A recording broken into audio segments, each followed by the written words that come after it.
behind the goal, and quite a few of them have taken that.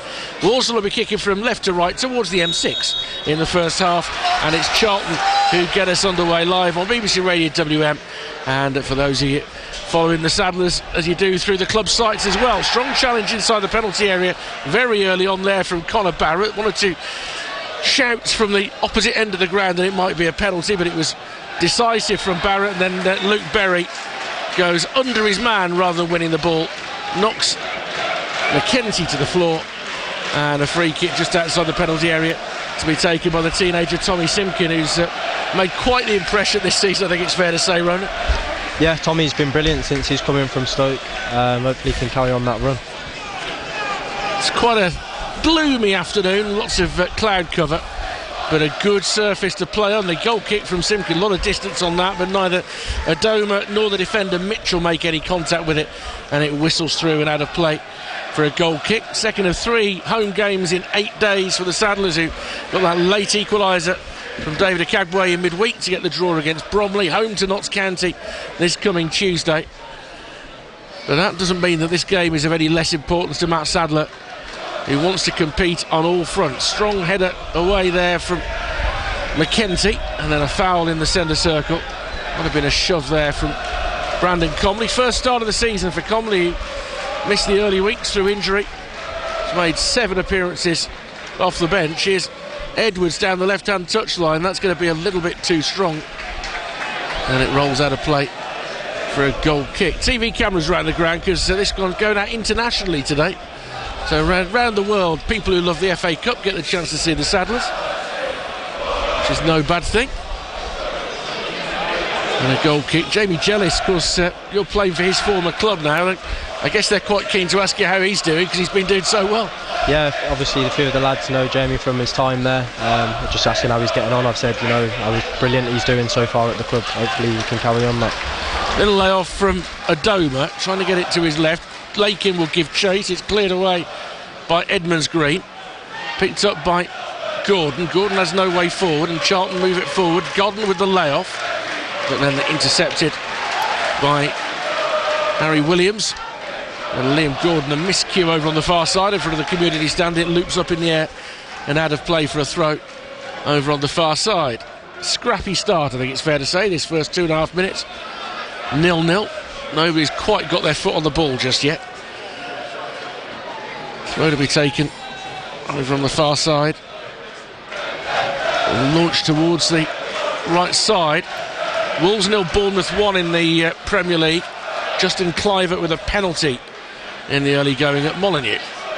Chested down into the path of Connor Coventry, lifted over the top, looking to see if he can get one through to a Hadmay, but that was again too strong and out of play for a goal kick. The difference in the atmosphere of the last 12-18 months here, Rowan, and people throughout the squad have commented on it, that the feeling that it's more of a fortress than it's been for a long time.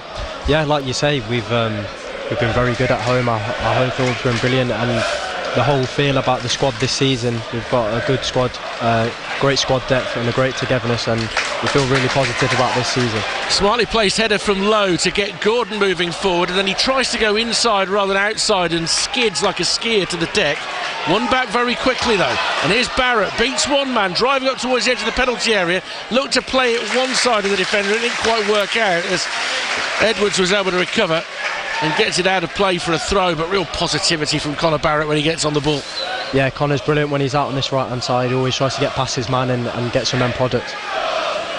The return of Harry Williams after that bang on the head means the return of the long throw. He's drying the ball now as he takes up his position about 15 yards from the goal line on the Walsall right. Offering near post is McKenzie, gets good distance on it, a drop on the edge of the 6-yard box, and the assistant on the near side has ruled that was a foul throw. Whether he'd overstepped the mark or whether one foot was off the ground, but either way it'll be a throw instead to the visitors. Don't want to waste those moments. Mind you, he took a bit of a long throw here. You're now playing with Tommy Tonks, the man with the legendary long throw at Tamworth. Yeah, his throw is humongous. I was at the game against Huddersfield, and people will have seen the goal that was palmed into his own net by the goalkeeper, but that was one of a dozen long throws he put in the box, and every one was a nightmare. Yeah. It's a skill. I don't know how he delivers sandwiches, whether he hurls them from a van through people's doors, but anyway, here the Saddlers have it, and Allen with a nice ball out towards Gordon. Took him a moment to get it out from under his feet, but rolled forward towards Adoma. Holds it up on halfway, left side of centre. And Comley is crowded round, and fortunately for him, Harry Williams steps up into the gap between two Charlton players and plays a fantastic looking ball to this right-hand side, but it just skims on the damp surface, and Conor Barrett on the stretch could only turn it away for a goal kick. But that was great vision for that ball out from Harry Williams. Yeah, Harry did well there to step in and help Combs out, and then what we thought was a good dive just skimmed across the surface and went out. It's been a lively start at Molineux. It's 1 apiece after 5 minutes between Wolves and Bournemouth. I think it was Larson who's got the equaliser.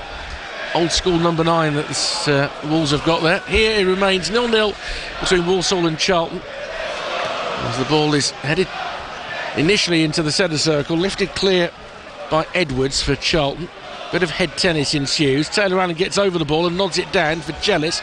Inflicts one for Lowe and Adoma to chase, and Charlton are forced to go back to their goalkeeper, who took a slightly awkward touch and finds himself firing it out towards the near touchline. Maynard Brewer headed down the flank. Jealous tries to keep it in just down in front of us, but he can't.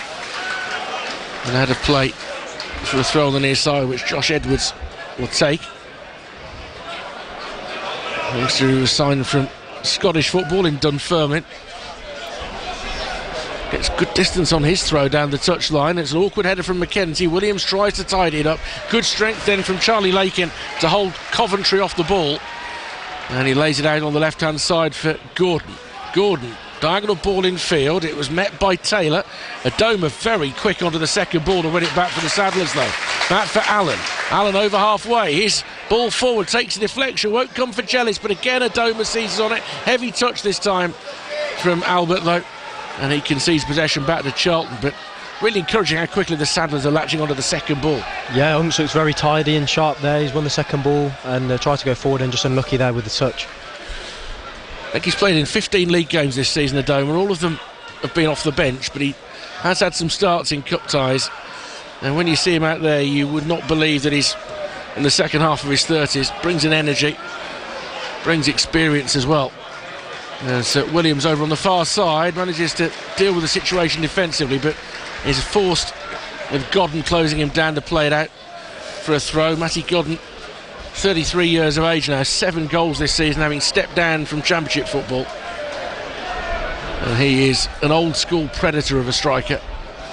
Saddlers have to be very aware of that. Throw towards the corner of the Saddlers box. Allen gets a strong presence there on a Hadme, force him out towards Edmonds Green, and his cross is half volleyed away by McKenzie. Gets good distance on it, and it bounces out of play for a throw on the far side. You see McKenzie and Williams coming back in for a Cabway and Daniels. That's almost an embarrassment of riches at the back, Ronald. Yeah. So much quality and ability there.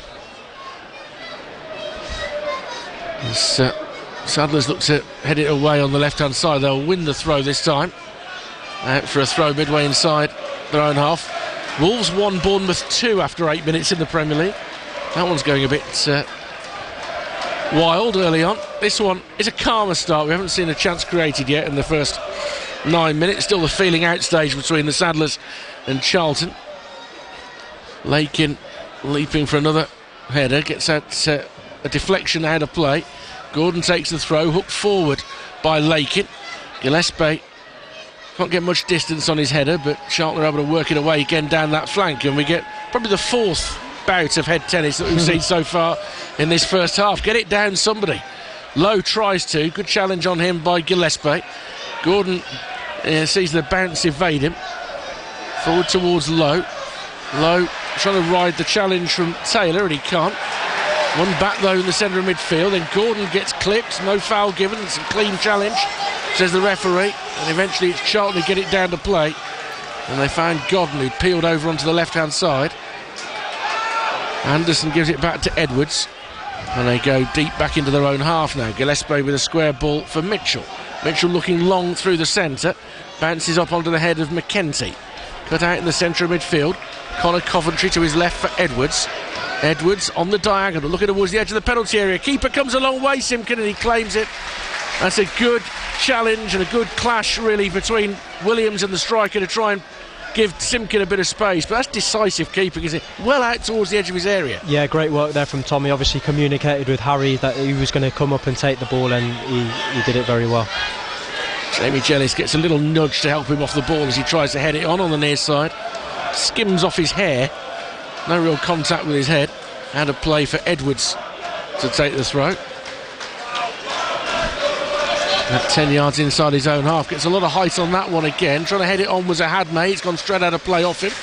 He appeals that it should be his. A Spanish-born Moroccan. He's taller than I remember him. He's probably a little bit shorter than Harry Williams. He's a big man. There's maybe an inch between them.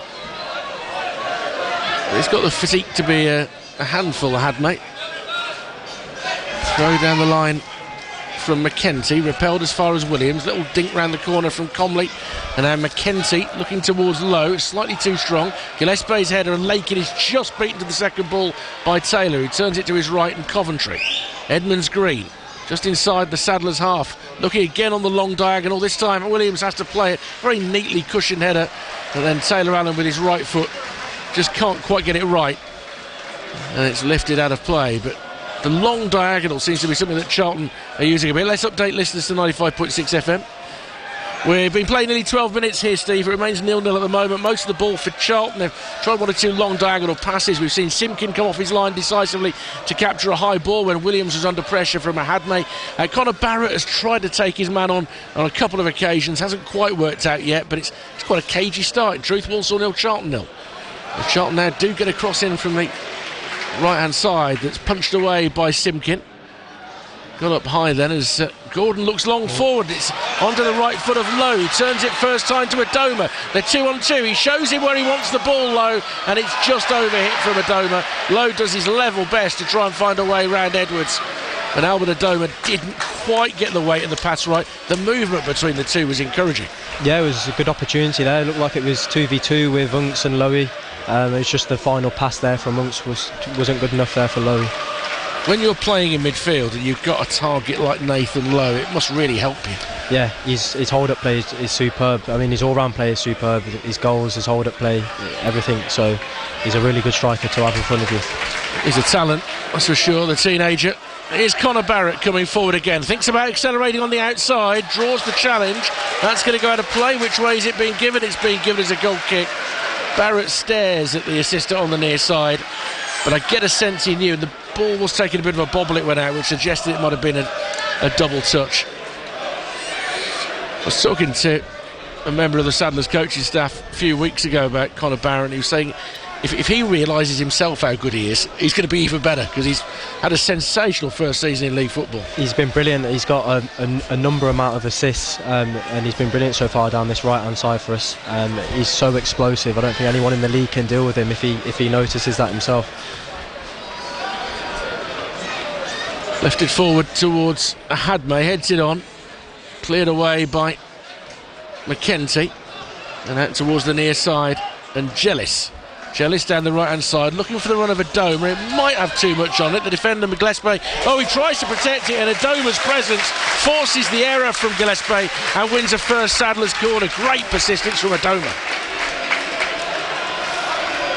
14th minute, and a chance now for the Saddlers to get plenty of bodies forward here for this set piece. Preston 0, Albion 1 in the Championship. Carlin Grant has got the opening goal of the game at Deepdale. As Taylor Allen comes over to the near side. 3 assists already this season in all competitions for Allen. Local lad, back home and enjoying his football. Swings it indeed towards the far post. It's parried away by the keeper. Lakin picks up in the penalty area, fires it through a crowd of bodies and wide. Looks frustrated that he didn't quite direct that on target. Lovely deliver from Allen, which confused everybody inside the 6-yard box.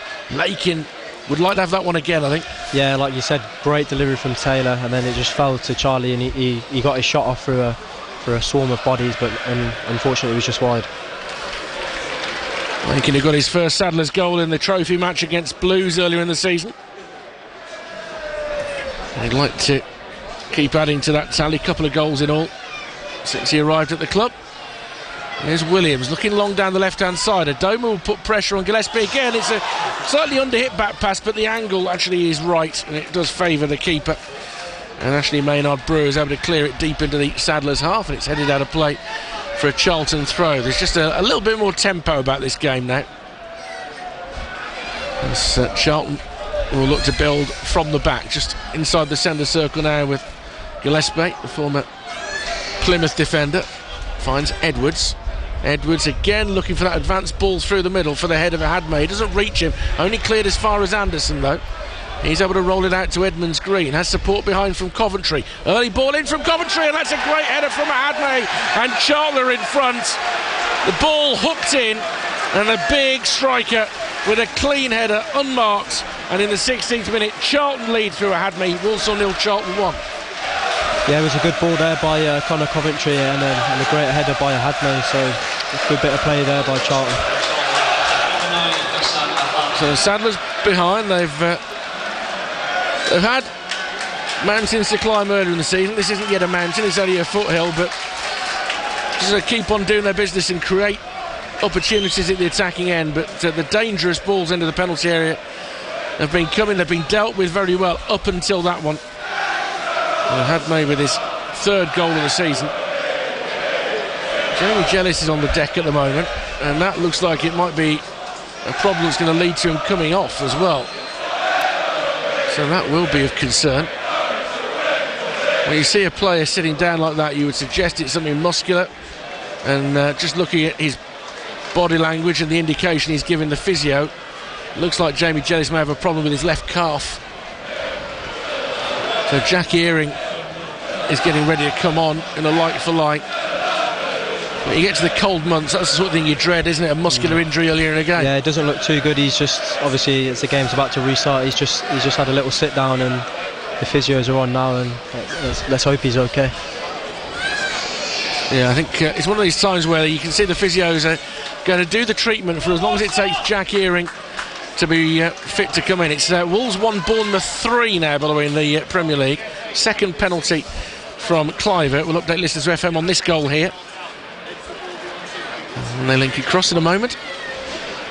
Yeah, Walsall 0, Charlton 1, the goal coming in 15 minutes, and Charlton have been peppering the penalty area with some high balls in. They produced some real quality finally from the sort of wide inside right channel. Connor Coventry with an arcing cross, and it was Gassana Hadmay who was the tallest man. He shrugged off his marker and headed home from 6 yards. A very tidy finish. Jamie Jellis is having to go off with what looks like a calf strain. He's been replaced by Jack Earing. It's Walsall 0, Charlton 1.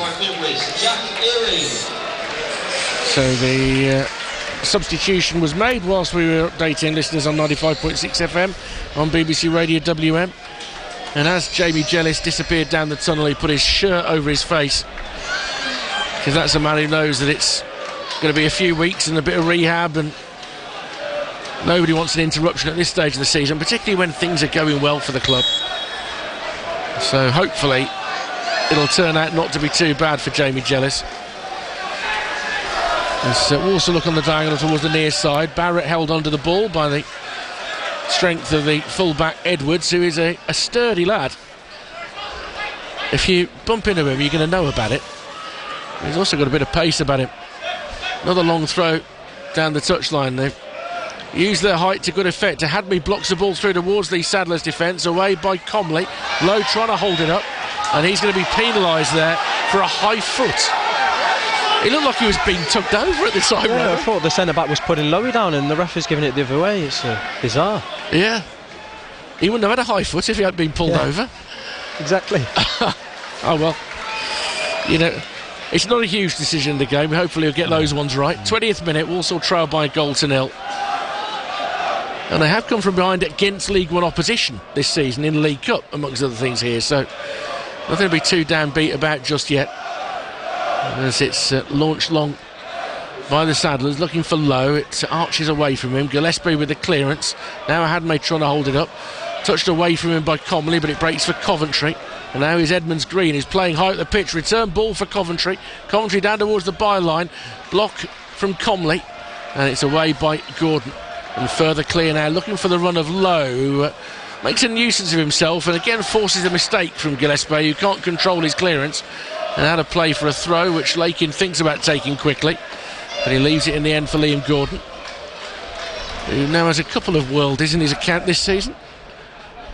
He doesn't score tap-ins, Liam Gordon. No, he's always scored in worldies, like you said, yeah. Enjoyed his company earlier in the season at MK Dons. I enjoyed his company more than the game, if I'm honest, at the game of the MK Dons, because that's probably the poorest performance of the season. It's training by a goal to nil here, Walsall, but still have shown that they can cause Charlton problems. Is interesting just how strong a side Nathan Lowe selected for this, in an era when managers don't always go with their strongest lineup in the FA Cup and argue they need to concentrate on the league. Only one change from the team that won at Burton on Tuesday. As the ball ricochets out of play over on the far side.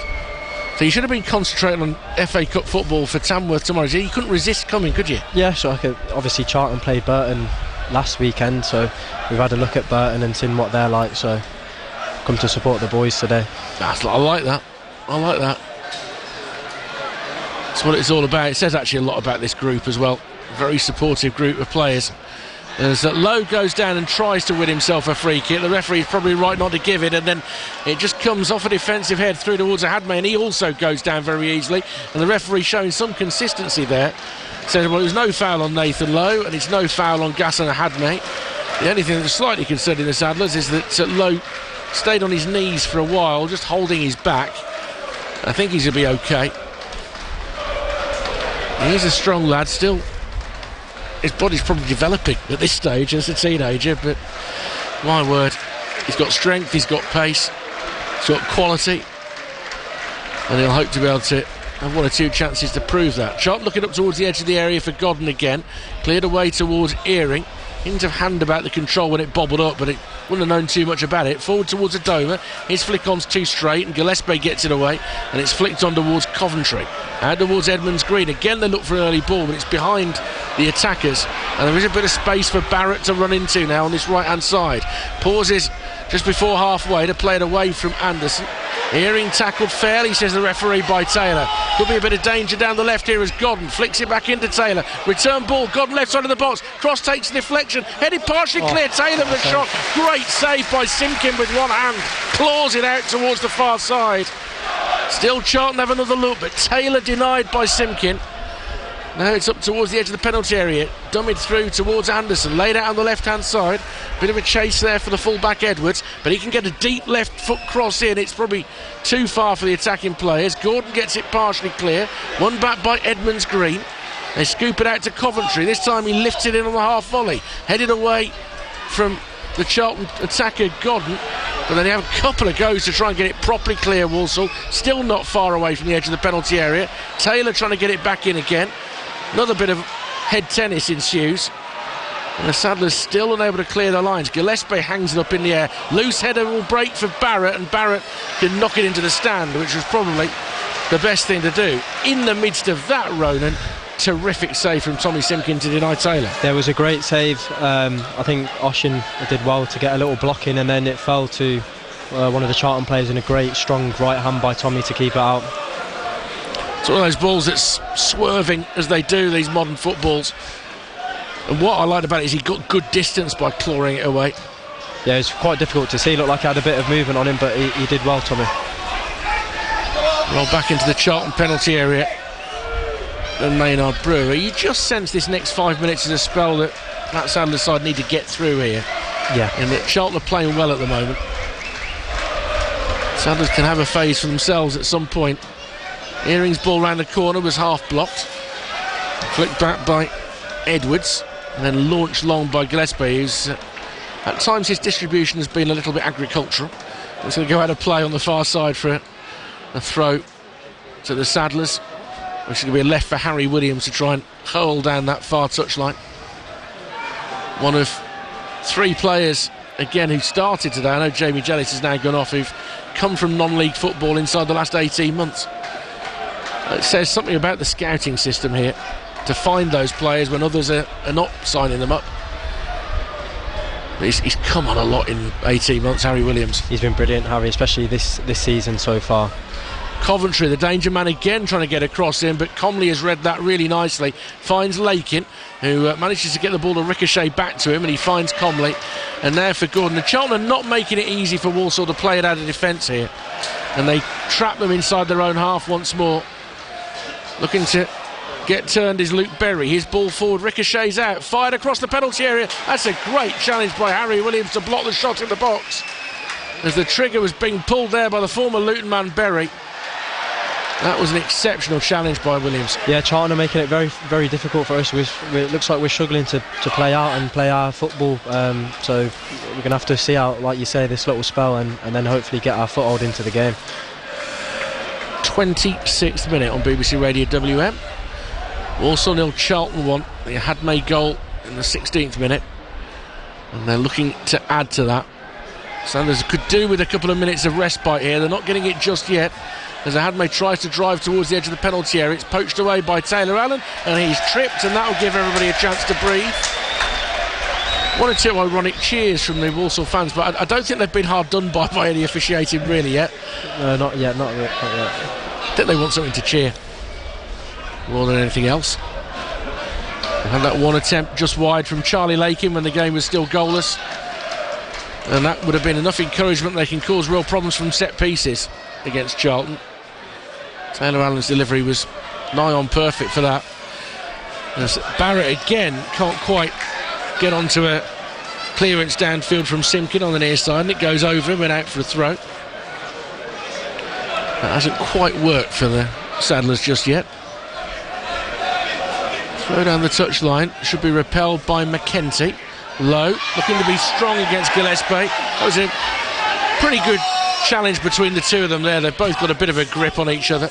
In the end, it was just the slightly stronger body maybe of Gillespie that one's out. Good challenge by Comley to get it to Lakin. Lakin's ball forward, and Gillespie has to go for safety first here and puts it on the roof of the stand. He might have heard it bounce there, and out for a throw which Earing takes quickly. Back to Connor Barrett. Down this right-hand touchline for Earing. Barrett makes the run inside. Earing drives infield and finds Low. More support arriving from McKenty. McKenty back to Low, 30 yards out, round the corner for Earing. Anderson got a toe on that one for Charlton, and the Saddlers are forced back, and Comley, oh, he's played a poor back pass there, and Godden will get there before Simpkin. Godden into the penalty area, tucks it home, and an error from Brandon Comley has the Saddlers in real trouble, as Godden keeps his composure and tucks home his 8th goal of the season. And in the 28th minute, it's the Saddlers 0, Charlton 2. It was a good press there by Charlton over on this right hand side. We struggled to get the switch over, and then a poor back pass by Combs, and Godden just quickly nipped in front of Tommy and just wrote it in. Yeah, I'm afraid it's Walsall 0, Charlton 2 now. Walsall had a period of possession down the right hand side. They were forced back by the Saddlers press that Rona Mayer was just discussing there. Brandon Comley tried to roll it back to Tommy Simpkin, and he's underhit it. Matty Godden, the Predator, was quick to get there, got to the ball before Simpkin, and then was very composed, made sure that he kept his stride and rolled it into the net for his 8th goal of the season. Walsall 0, Charlton 2. Yeah, sorry to interrupt you, Ronan. Ronan can't hear what I can hear, so he doesn't know when people are coming. So yeah, no, I was just saying about the goal there. We had the ball over on this right hand side, but the Charlton press cut off the middle, so we couldn't get the switch over to the other side. So Combs had to go back to Tommy, and the pass was a bit short, and then obviously Gooden quickly nipped in front of Tommy and slotted it into the empty net. These things do happen in football, and Brandon, his reaction immediately was just the look of utter devastation. Experienced pro, he'll want to bounce back from that. He'll want to do something positive to make up for it now. As Adoma tries to seize on a ball in the centre circle, but Coventry was always going to get there first. Edmonds Green goes back to his goalkeeper.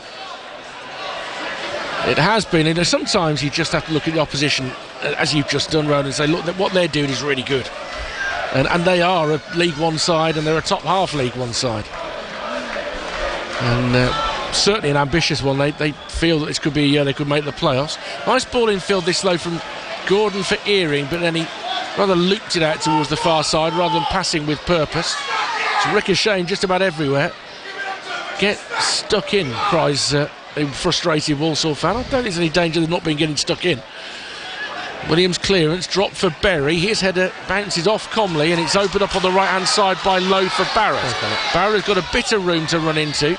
Gillespie coming to meet him, and he looks to thread it through towards Lowe. That's cleared away by the full-back Edwards. Headed back in field by McKenzie. Can't find a teammate.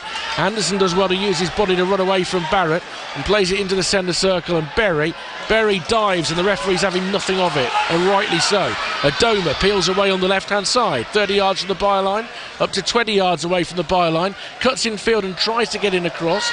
That ricochets back to Lakin. And now on the far side, a cross in from Allen. Look at a flick at it, is Lowe. It's a good save to his left from Maynard Brewer.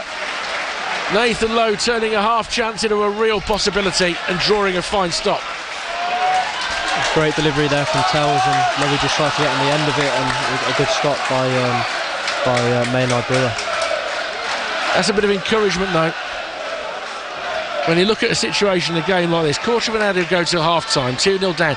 If you get one of them back before half-time, really gives you a basis to come back into the game, as McKenzie wins the ball inside his own half, and he bombs forward to receive the return pass from Earing.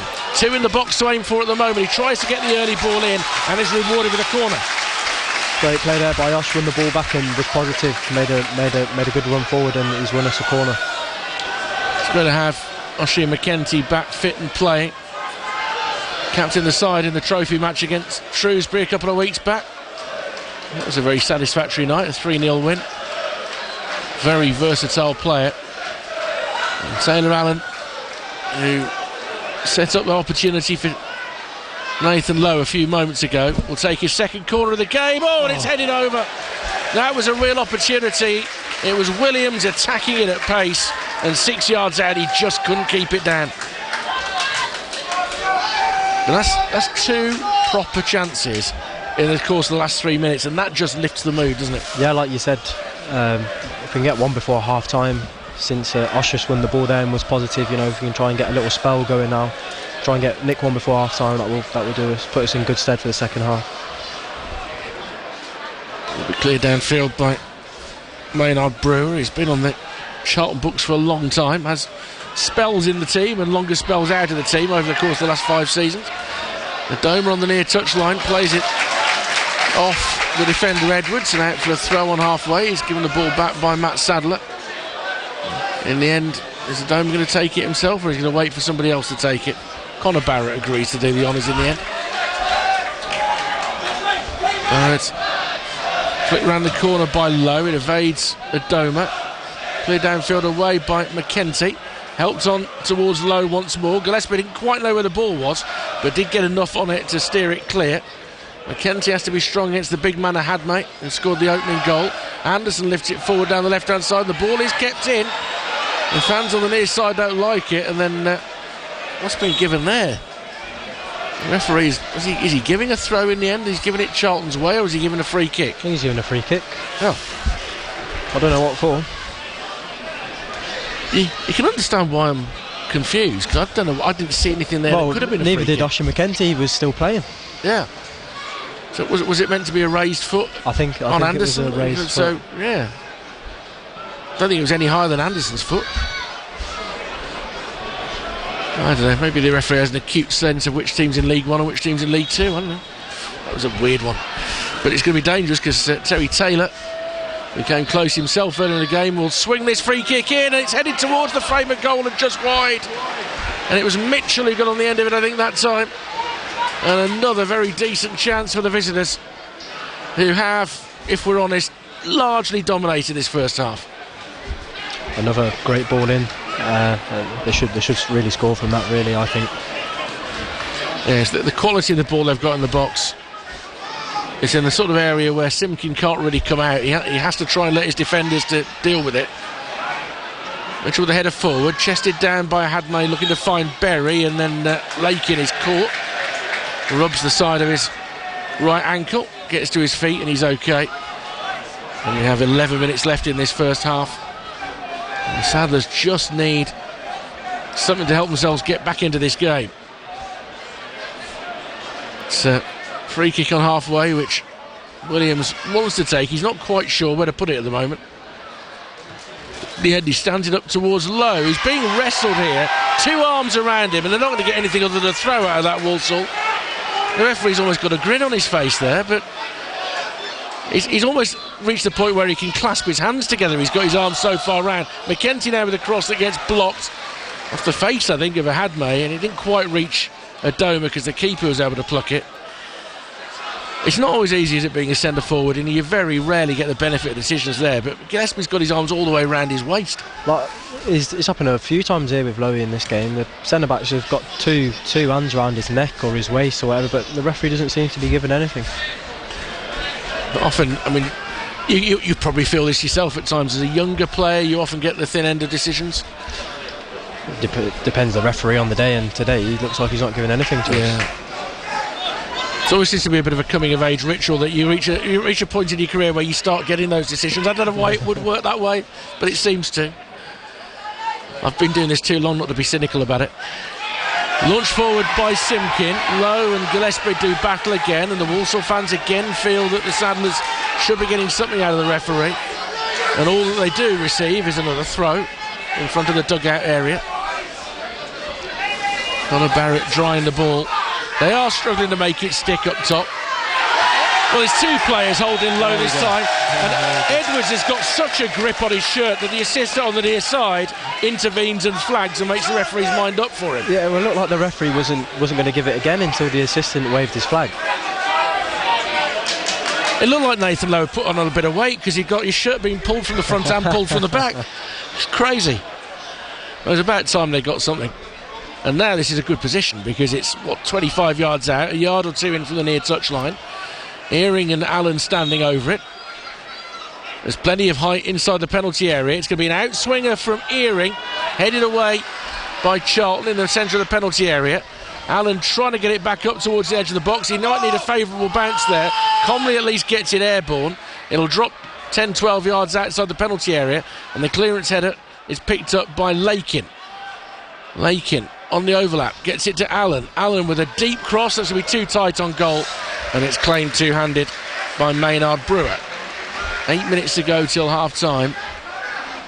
But again, if they can make the ball stick, you can see the Saddlers, if they win set pieces, that's where they can cause havoc. I think our main threat, like you said, this half have been set pieces. The 2 corners had 2 great chances, so the harder we can get up the pitch and win some free kicks and corners, the better chance we're going to have. Little cushion header back to his goalkeeper from Harry Williams, and Simkin bowls it out for Taylor Allen, who looks down the left hand side, volleyed away by Mitchell, is kept in on the far side, should be tidied by Williams though, and Williams uses his keeper. Closing him down quickly was Godden, but Simkin confident enough to play it first time upfield. That's a very clever header from Lowe, and now charging forward is Barrett. Barrett up towards the edge of the penalty area, goes for goal, straight at the keeper at the end, who tied it up in the second attempt.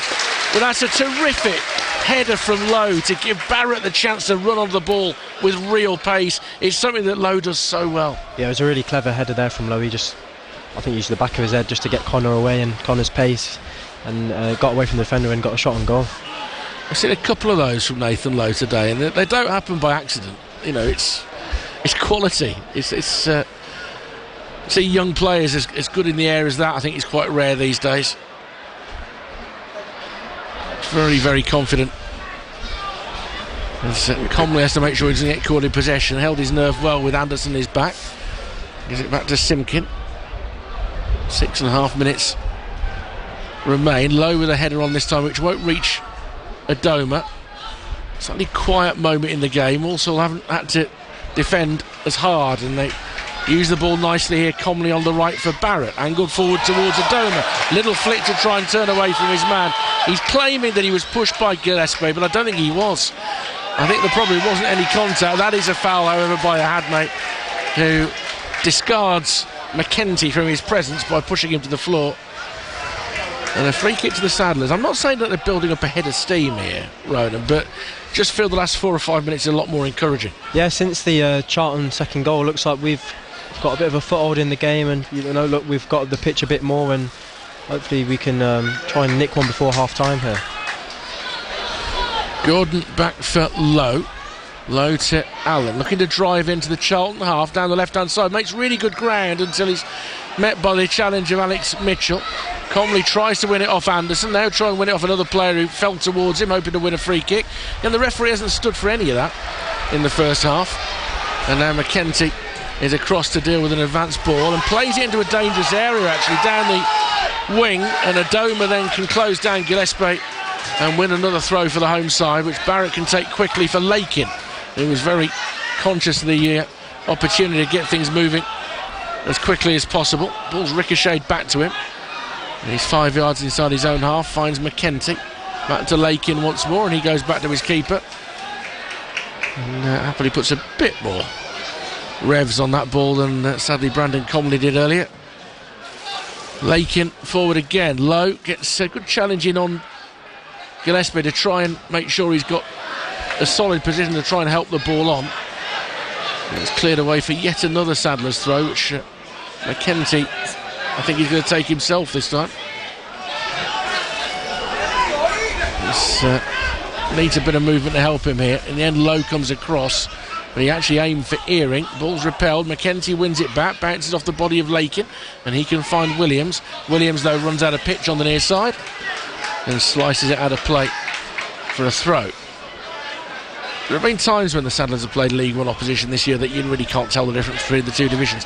You could see a little bit that this is a good League One side in Charlton. Yeah, we played, I think, about 7 or 8 League One teams, and I think we've beaten all of them. But Charlton come here today, and they do look like a good opposition. Walsall with a foul. It's still 2-0 to Charlton here. The Saddlers have actually had a good spell just lately. We've seen 1 or 2 opportunities. Early in the game, Lakin had one. Lowe did really well with a flick from Taylor Allen's left wing cross that drew a very good save from the keeper. And the set pieces have troubled their opponents. They could really do with getting one back before the break. It's Walsall 0, Charlton 2. As whilst I was doing that update for listeners on 95.6 FM, Brandon Comley is just being checked out by the referee after being left on the deck by that last challenge, and now he is going to require some treatment. Whether he's taking a bang on the head or whether he's been winded, referees do tend to check these days whether you need treatment or not. We will see. So have Tamworth found 1 or 2 little things they can exploit tomorrow at Burton? I know Andy Peaks will be doing everything with great enthusiasm because that's guaranteed from him. But yeah, we did a few bits and pieces last training session, so we'll see how it goes tomorrow. Really good lower division striker in Danny Craney, of course. There, Jazz Singh, great goalkeeper. Some really good characters through that team, which you need. They've had an amazing return to the National League this year. Yeah, they've been doing brilliant so far this season. So let's hope it can continue. And it's from your point of view, just getting some regular football, because you enjoyed your time at Walsall last year. The only thing I would say is, well, do they have to keep on loaning into places with artificial pitches? That's the only thing. If I'm your agent, I'm just saying that. Can he play on grass next season? It's not always easy. Brandon Comley looks a little bit rueful, but I think he's going to be okay. And having already made 1 change, Matt Sadler will be pretty eager for him to at least be able to get through to half-time before they have to worry about him. Although, I think there is some concern here that he might not be able to continue. He's trudging off the field at the moment. And Ryan Stirk had been doing some warm-ups. He's being called back to the bench. And it doesn't look like Brandon Comley is going to be returning. So a second injury of this first half for the Saddlers. And that's really disappointing for Brandon, because he's worked so hard to get back to fitness and get back playing in the first team. I think it looked like he had a little mark on the side of his head. I'm not too sure. Yeah, so it might be that he has to come off for concussion reason. If it is that, by the way, that would enable the Saddlers to have an extra substitution. They've got some defending to do here. Ahadme is knocked off balance by the physique of McKenty. That was a really important little moment in the game. As the Saddlers, temporarily down to 10, are going to be able to bring Ryan Stirk on now. Substitution for the Saddlers, place number 14, sponsored by Swiss Smart Repair. Sometimes under the new system, with concussion and that sort of thing, it'd be quite good to know whether this is a concussion substitution, because it does affect what you can do. Sure. But yeah, it may well be they're allowed 6 now instead of 5, but we will see. But Ryan Stirk, who was getting a bit of a rest today, now finds himself playing before half-time, as did Jack Earing. although Jackie's rather more lightly raced this season. Edwards with the throw into the Saddlers' box, helped on by Hadley. Could be danger at the back post. They need to get it clear, and they do get it clear. It was Earing who levered it away, and he's chasing Coventry. Coventry gets the cross in, diving to try and get it away. He stayed on his feet in the end, leaning to get it away was Gordon. It's back in the box. Hadley with another flick on, still not properly clear. It is now, and a free kick's been given anyway for a shove in the middle of the penalty area. I think it was McKenty who was on the receiving end of it. As we go into 5 minutes of added time here. 5 minutes of added time at the Bescott Stadium. Not sure we had that much. I mean, look, we've seen 2 injury breaks that have resulted in players coming off, but that is still quite a lot of added time. Launched long downfield, headed away by Gillespie. Lakin lifted over his shoulder. Lowe again will challenge for it, this time against Taylor. Can't win it. Earing with a flick header. Helped on again by Lowe. Adoma tries to chase onto it. Oh, no, he's blocked the clearance here. And Adoma, left side of the penalty area, has players to aim for in the middle. Cross it towards Earing. It's just too strong. Oh, that's unfortunate. Done so well there, Albert Adoma, to get into that position. A bit more quality on the ball in, and one of Lowe or Earing could have had the Saddlers climbing back into the game. Again, since that second goal, there have been moments of encouragement. As Edwards prepares to take the throw down the left-hand side, comes off the head of McKenty. He'll go to play for another throw. And we know that the full-back has got a pretty good bit of leverage on his throws. He looks tired as well, mind you. One or two players blowing a bit at this point. It tells you that the Saddlers have worked them defensively. Yeah. Has to go and fetch the ball. Here's Edwards drying the ball off. Throws it short towards the near side. Back out towards the defender again, who hits it underneath the crossbar, and Simpkin claims it and manages to avoid going over the line. I think he might well have had a free kick awarded his way had he ended up in the back of the net, because it was quite a physical challenge on him in there. Certainly more physical than the one that Villa put in on the Juventus goalkeeper at the end of that game on Wednesday. And that was a softer free kick as you'll see all season. So it's out of play for a goal kick. Half time at Deepdale, Preston 0, Albion 1. So a good half for them. Carlin Grant's 4th goal of the season. They're into added time at Molineux, where it remains Wolves 1, Bournemouth 3.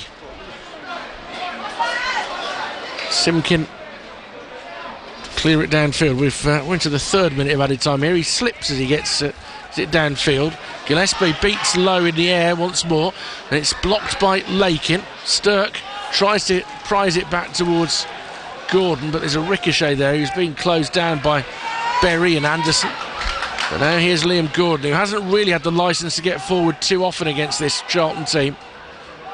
And they work it back towards Simkin once more. Opens up his right boot. They clear it downfield. Lakin had to come back from an offside position. Now Hadmay goes down, and the assistant on the far side says that Taylor Allen was grappling him, and it is going to be a free kick. He's not happy, Taylor Allen. That's for sure. But it's going to be a dangerous free kick here. We've seen the issues that they create with their height. It's a curious factor actually with this Charlton side, that their taller players are very effective in the attacking box, but not quite as secure at the back. Yeah, they've been very good on like you said, on the set pieces for attacking wise, but like we've had 2 chances. So yeah. Taylor is going to take it, so it should be an outswinger from that right hand side. Fires it in. That's a good header in the centre of the penalty area from Williams. They'll try and get it further clear, the Saddlers, and it's Lakin who hooks it towards halfway, and Adoma tries to help it on again. There could have been a possible break on there. Barrett breaks through one challenge, then has to try and shield the ball from Anderson, and does, but is he giving it away? No, he isn't, because Allen's able to seize on it and then rolls it into a space, and that really wasn't what he was after doing. He's played it behind Adoma and not wide enough for Lowe. And then the goalkeeper, frankly, I don't know, it's something I wish would come out of the game. He's under no pressure. There's no Walsall player within 15 yards of him, but because he knows it's nearly half time, he decides to dive on the ball, picks it up and throws himself forward. I don't know. There's all sorts of time wasted, but that one's a bit annoying, isn't it? Eventually he does launch it forward. Final seconds of added time. Sadler's deal with the initial ball forward and they clear towards halfway. Edmonds Green picks it up. Almost showed too much of that to Earing. And here's Coventry, turns away from the presence of Adoma. They move it left and the half-time whistle goes. The Saddlers, who went behind to a really good header on 16 minutes from Ahadme, but then architects of their own downfall when the underhit back pass from Brandon Comley saw Matty Godden go round the keeper. They have created a good few chances themselves. Lowe came the closest when his flick was saved really well by Maynard Brewer in the visiting goal. Ronan Mayer, do you see Walsall giving themselves a chance to get back into this second half? I think, like you said, after the second Charlton goal, Walsall have got into the game more, got a bit of a foothold. The set pieces have been our main opportunities. I think second half, if we really take it to them, try and get up the field more and give it to them, I think we've got all the chance to get something from this game.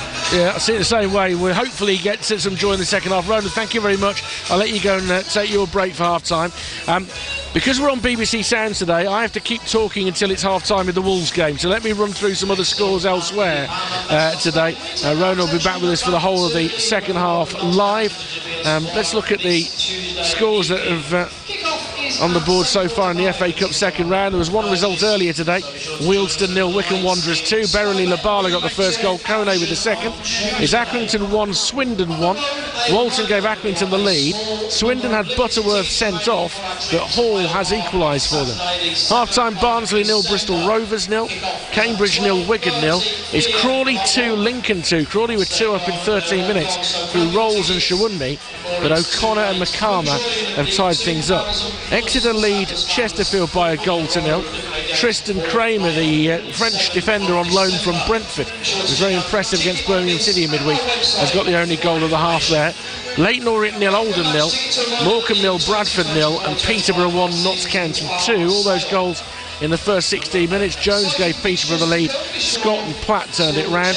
Salford 2, Cheltenham 0. Okoronkwo and a Cole Stockton penalty. Stevenage and Mansfield is goalless. Stockport County lead Brackley 2-0. Collar and Wootton. And tonight it's Wimbledon against Dagenham and Redbridge. There are two matches in League 2. They were both played earlier. Carlisle drew 1-1 with Crewe. Early goal from Sadi for Carlisle. Lancaster's penalty levelling things up 8 minutes from time, and Fleetwood and Colchester drew 0-0 in the other game. In the Premier League at the moment, it's Brentford 2, Leicester 1. Leicester led through Buonanotte, but Visser and Sharda have given Brentford the lead. Half-time, Palace 0, Newcastle 0, and Forest 0, Ipswich 0, and Wolves trailing Bournemouth 3-1. Clivert with 2 penalties. Kirkes also scoring for Bournemouth. Larson had at one point levelled up at 1 apiece. And in the Championship, Middlesbrough 3, Hull 1, the result earlier today. Oxford 1, Millwall 1, and Watford 0, QPR 0 are also results. Blackburn beat Leeds United 1-0. Todd Canwell with a penalty. Latest scores, Bristol City and Plymouth goalless at half-time. Coventry 1, Cardiff 1. Mason Clark equalising for the home side after Yaku Mete has given Cardiff the lead. Norwich City 2, Luton 1. Cernach with 2 goals for Norwich. Adebayo has pulled one back. Actually, he put Luton in front. Preston and Albion 1, we heard Carl and Grant there. Stoke 0, Burnley 0, and Swansea City 1, Portsmouth 2. Portsmouth with goals from Ritchie and Murphy. Ogilvie had pulled one back. So those are all the scores domestically. So we're going to see Rushall Olympic are drawing 0-0 at Hereford in the National League North. They are in desperate need of a victory, the team from just across Walsall. And one surprising result in La Liga in Spain today. Barcelona 1, Las Palmas 2 in the early kick-off. I mentioned this partly because it's the Wolves on loan striker Fabio Silva who got the winner in the second half there for Las Palmas. So we'll have another report on what happened in the first half here shortly, but let's join Daz Hale with the BBC Radio WM coverage at half-time in the other games. Trouble again. Half-time now at the Bescott Stadium in the FA Cup. Well, half-time whistle went there a couple of 3 minutes ago. Walsall against Charlton and Richard Wilford. Yeah, Walsall 0, Charlton Athletic 2. The Saddlers beaten by a really good goal in the first instance and then really created their own downfall with the second goal. The first had made the big striker. There were a series of crosses in the box. Simpkin had come off his line well a couple of times. Williams and McKenzie had resisted with headers, but eventually there was one from Coventry on the right that was too good, and a Hadme with a header that was comfortably home from 6 yards. Keeper had no chance. The error from Brandon Comley, very frustrating after 28 minutes. It was good pressing that drove Walsall back, and Charlton have played very well in the first half, but Comley with an underhit back pass, Godden with real composure to take it round Tommy Simpkin and tuck it into the net. Saddlers did threaten to score first after a corner wasn't dealt with. Charlie Lakin's shot from just inside the penalty area was dragged a little bit wide. Simpkin made an excellent save from Terry Taylor when he powered one in from 15 yards. Good strong hand on that. And Nathan Lowe with the best chance for the Saddlers in the first half. Taylor Allen's left wing cross. Lowe with a really good instinctive flick and an excellent save from Maynard Brewer. If the Saddlers are to get back into it, set pieces are going to be a key, but they have also lost 2 players to one to a muscular injury, maybe the second to a head injury, which could be significant. Jamie Jellis has gone off and Jack Earing came on. Brandon Comley replacing the closing minutes and a half by Ryan Stirk. If it is due to concussion, that would give them an extra substitution, because otherwise they've already used 2 of their opportunities to make changes. It's a steep hill, but it's not over. Walsall 0, Charlton 2. Yeah, next goal there, crucial. Just nipping back to Molyneux, Mike Taylor. Yeah, there was an incident that was quite quickly snuffed out just now, just after you were last here. Jose Sarr appeared to be getting into some sort of confrontation with somebody near the front of the South Bank. Whoever it was dragged out and very urgently sent on their way by the South Bank crowd as much as the stewards. So I suspect it might have been a visiting fan. It was all snuffed out. Sarr was applauded by the fans as he went off. Anyway, he's gone now. OK, so that's Mike Taylor at Molyneux. So Wolves 3-1 down, Walsall 2-0 down. The Baggies 1 up at Preston. We'll be heading back to Deepdale and to Bescott for the second half commentary very shortly. And once we get underway at Molyneux, we'll hand back there as well to listeners on DAB. What we need to do, though, at the moment is run you through all of the latest scores and what's been a quite dramatic afternoon so far. BBC Radio WM Sport. So we'll start in the Premier League, and these are your half-time scores. Brentford 3, Leicester City 1. Crystal Palace 0, Newcastle 0. Forest 0, Ipswich 0. And at Molyneux, Wolves 1, Bournemouth 3. It's West Ham against Arsenal at 5:30. In the Championship at lunchtime, it finished Middlesbrough 3, Hull City 1. Oxford 1, Millwall 1. Watford 0, Queen's Park Rangers 0, and Blackburn Rovers 1, Leeds United 0. And these are your half times now. Bristol City 0, Plymouth 0. Coventry 1, Coventry 1, Cardiff 1. Norwich 2, Luton 1. At Deepdale, Preston 0, Albion 1. Stoke 0, Burnley 0, and Swansea 1, Portsmouth 2. In League 2 at full-time results, Carlisle 1, Crewe 1. And another result as well, Fleetwood 0, Colchester 0. In the FA Cup, a result at lunchtime, Wealdstone 0, Wickham 2. And these are now all half-times. Accrington 1, Swindon 1. Barnsley 0, Bristol Rovers 0. Cambridge 0, Wigan 0. Crawley 2, Lincoln 2. Exeter 1, Chesterfield 0. Leyton Orient 0, Oldham 0. Morecambe 0, Bradford City 0. Peterborough 1, Notts County 2. Salford 2, Cheltenham 0. Stevenage 0, Mansfield 0. Stockport 2, Brackley 0. And at the Bescott, we know it's Walsall 0, Charlton Athletic 2. And at 7:15 this evening, it's Wimbledon against Dagenham and Redbridge. Elsewhere in the National League North, half-time, Hereford 0, Rushall Olympic 0. And in the number 9 derby at Ambucket at half-time there, Stourbridge 0, Hales Owen Town 1. On BBC iPlayer. Out there in the solar system, there are so many more worlds. To truly understand these places, we have to go there. Solar System with Professor Brian Cox. Thanks to a fleet of spacecraft, these wonders are visible to us as never before. Watch on BBC iPlayer. So it's BBC Radio WM Sport, the home of football in the West Midlands. At full time this afternoon, we'll take your reaction to all of the day's action right up until 6 o'clock. We'll get dressing room reaction as well in the full-time phone. In the number, as always, and it's free to call, 08081 009956. And tomorrow afternoon, another 5 hours of football. We'll be on air from 12:30. At 1 o'clock in the FA Cup, it's Blackpool versus Blues.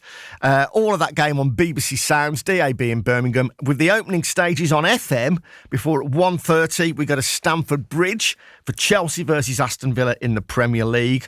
At 2 o'clock, we'll have updates on what is going to be a cracking tie, isn't it? Burton Albion versus Tamworth. And then from 3:15, once we've finished at Villa on FM and the whole game on BBC Sound, Solihull Moors versus Bromley. Can the Moors get revenge on Bromley for the playoff final defeat? But more importantly, can the Moors book their place in the third round for the first time in their history? So in our 3 matches this afternoon, then Walsall 2 down, Wolves 3-1 down since the 17th minute. An absolute car crash there. The Baggies 1 up at Preston. Let's just grab a quick word with Tony Bomber Brown before the second halves get underway again.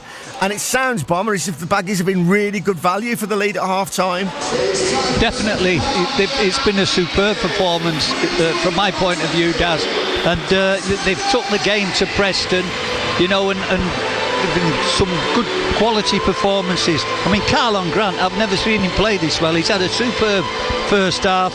I've in the past I've moaned about Magic coming too deep and nobody going behind him. Well, he's done that today, Carlon Grant. When Magic's come short, he's gone behind him. He's made quite a few runs, effective runs, turned Preston and looked a real threat. And I'll tell you what, his running his goal was superb, his dink. And he's a different player, Daz, this season, unbelievably. Well, he's certainly improved under Carlos Corberán. I think it's his work off the ball as well, isn't it? And we've really seen that of him in recent tremendous. weeks. But an all-round performance from all of the lads has been superb. They've played as a real tight unit. I've just said to Steve there, the one thing they want to do now is get that second goal and kind of try and put the game to bed. As long as it stays at 1-0, you never know what might happen. Okay, well, are the teams out yet, Steve, or not? Yeah, they are. The Albion players slowly making their way out, but Preston have been out for a minute or so. Okay, well, what we'll do now then, listeners on FM, we'll hear, obviously, the whole of the second half of Preston North End versus Albion. On DAB in the Black Country, we'll stick at Deepdale for the time being, and once the second half gets underway at Molineux, because they're a good, 6 or 7 minutes behind everyone else, we'll head to Molineux on DAB in the Black Country, while on DAB in Birmingham and on BBC Sounds, we'll return to the Bescott Stadium for the FA Cup tie there, where Walsall currently trail Charlton Athletic by 2-0. BBC Radio WM Sport. Yeah, so welcome back those in listening on DAB in Birmingham and via BBC Sounds, where all this weekend you can hear live action from the FA Cup. We can't take commentary from the league games here, therefore you're with me a few minutes before the start of the second half of Walsall against Charlton. They've still got the half-time entertainment with some people taking on the challenge of trying to hit the back of the net directly from various different distances. Suggests that you won't want to do that without a stud today. It has been raining quite heavily during the course of the interval, and quite a sharp shower, which is going to liven up the surface a little bit more. There has been a change to one of the scores from earlier in the Premier League. Brentford now 3-1 up against Leicester. Schade has got his second goal of the game, so very comfortable situation for Brentford in that one. Just looking ahead to what's ahead for Walsall between now and Christmas. Significant part of the season, very much with these next 2 games to look forward to. Home to Notts County on Tuesday.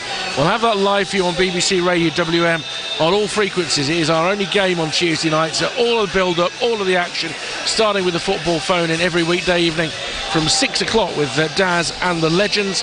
And then next Saturday lunchtime you'll be able to hear full match commentary on a huge match at Port Vale. Could well still be the top 2 when those 2 sides meet, so that will be a big occasion. Port Vale against the Saddlers next Saturday for you on BBC Radio WM. So one to put a ring round in your diary. Home to Reading then in the Trophy on Tuesday the 10th, and then a home game against Barrow on the 14th, and the last game before Christmas, the trip to Harrogate on Saturday the 21st. Charlton are out for the second half. We await the emergence of the Saddlers group, but Charlton are with us. One or two of them are just heading back towards the touchline, having found the rail. I think they've got to do a little bit of exercising. Whether they'll make any changes at the interval will be interesting, but they were the first out, and now here come the Saddlers, and there's going to be at least one change made at the interval, because Jamil Matt it is who is leading the team out, and he would appear to be coming on for Albert Adoma by the look of it. As I do a quick head check, yeah, that's going to be Adoma off and Jamil Matt on. So a third Saddlers substitution of the afternoon.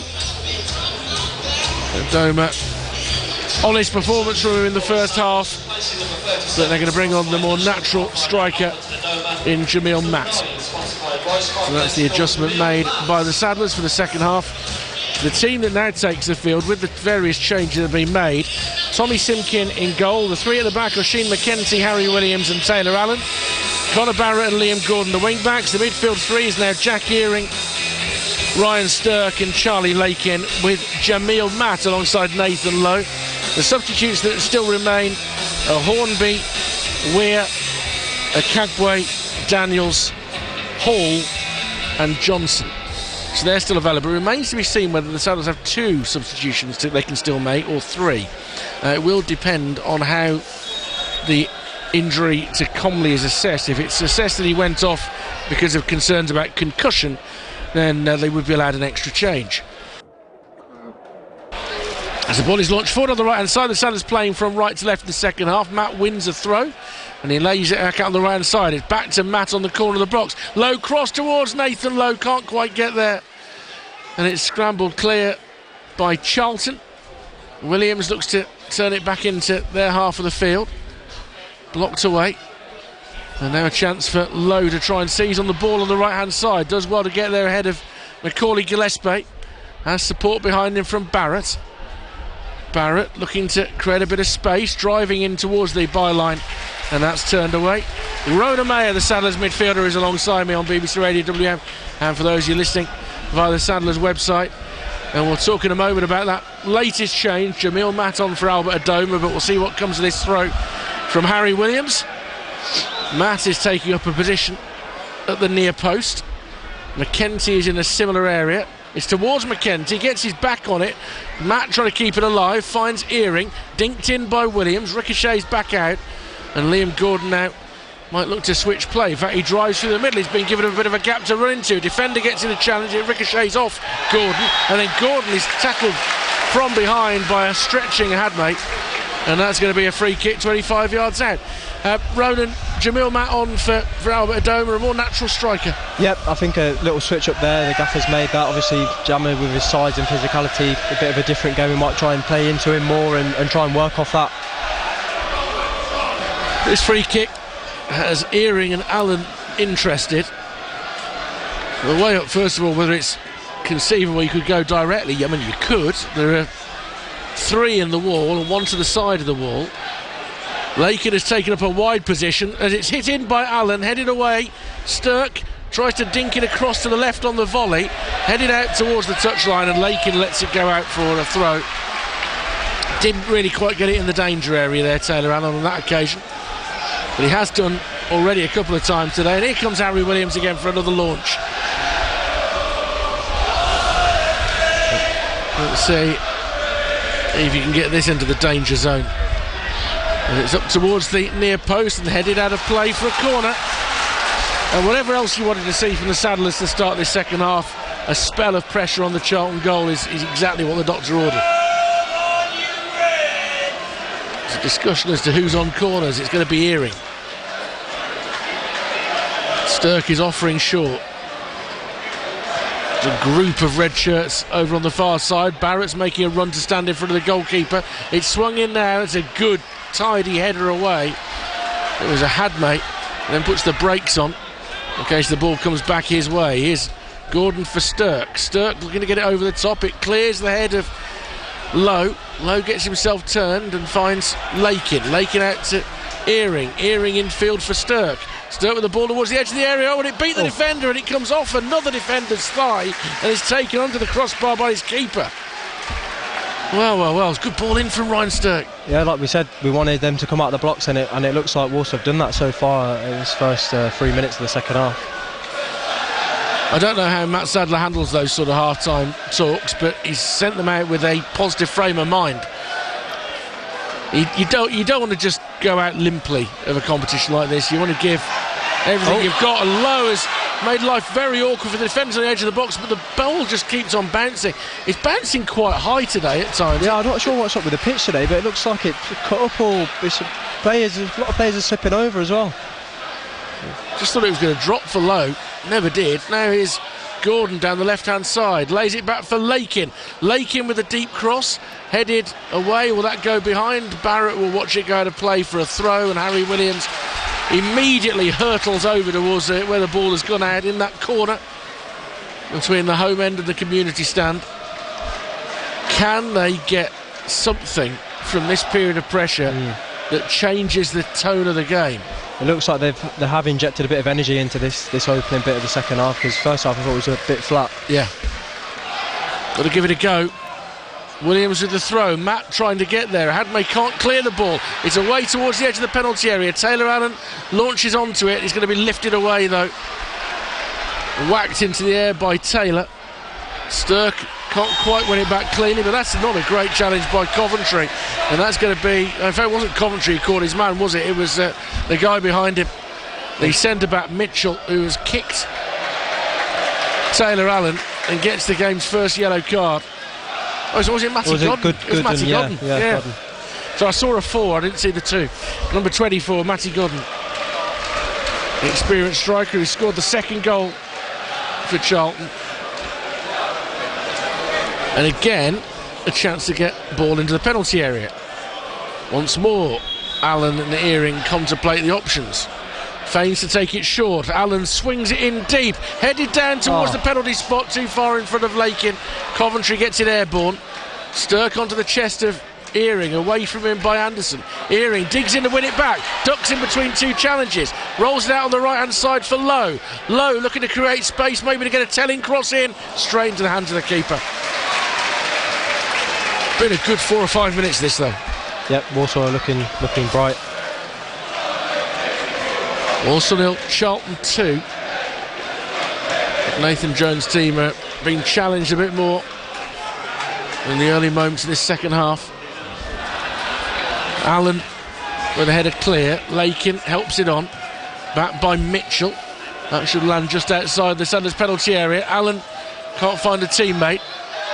There's a Hadmay looking to turn to the right hand side.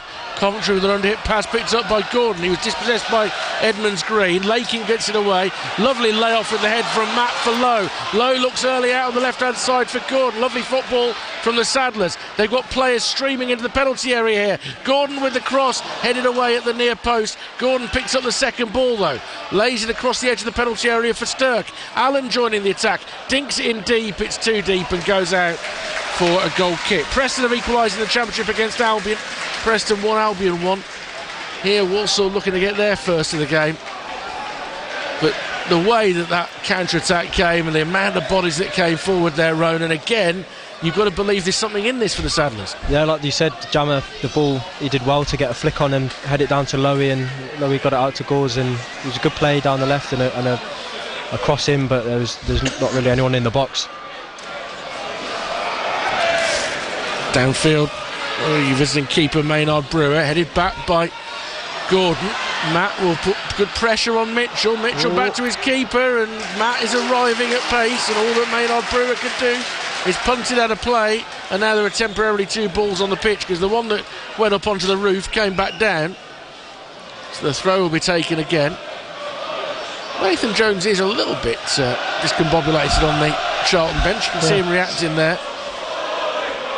You would predict, I think, if you were him at half time, that you're going to take Walsall's best punch at the start of the second half, as it's tucked out off Liam Gordon for a Charlton throw on the near side.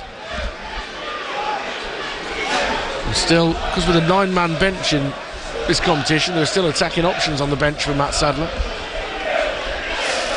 Still got Danny Johnson there, still got George Hall there, whose pace could be handy as the game goes on. Throw on the near side to be taken by Taylor Allen. Allen's throw down the line, Matt trying to help it on, headed out by Mitchell. Right into a TV camera, which at times seems alarmingly close to the pitch. Gordon needs some movement here. Tells him he needs some movement to take this throw. And he'll look for Matt down the line again. Heads it in field, lifted out of play. It should be another Sadler's throw.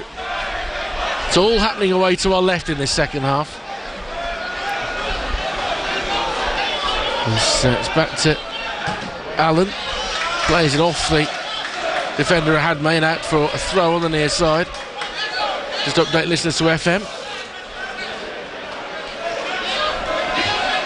10th minute of the second half, Walsall 0, Charlton 2, but it's been a rip-roaring start to the second half from Matt Sadler's side.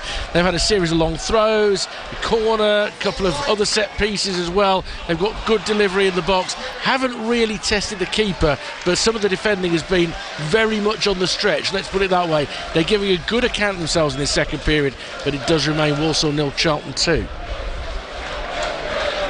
Another ball has gone all the way through to the visiting keeper, Maynard Brewer. His clearance downfield, headed powerfully back by Williams.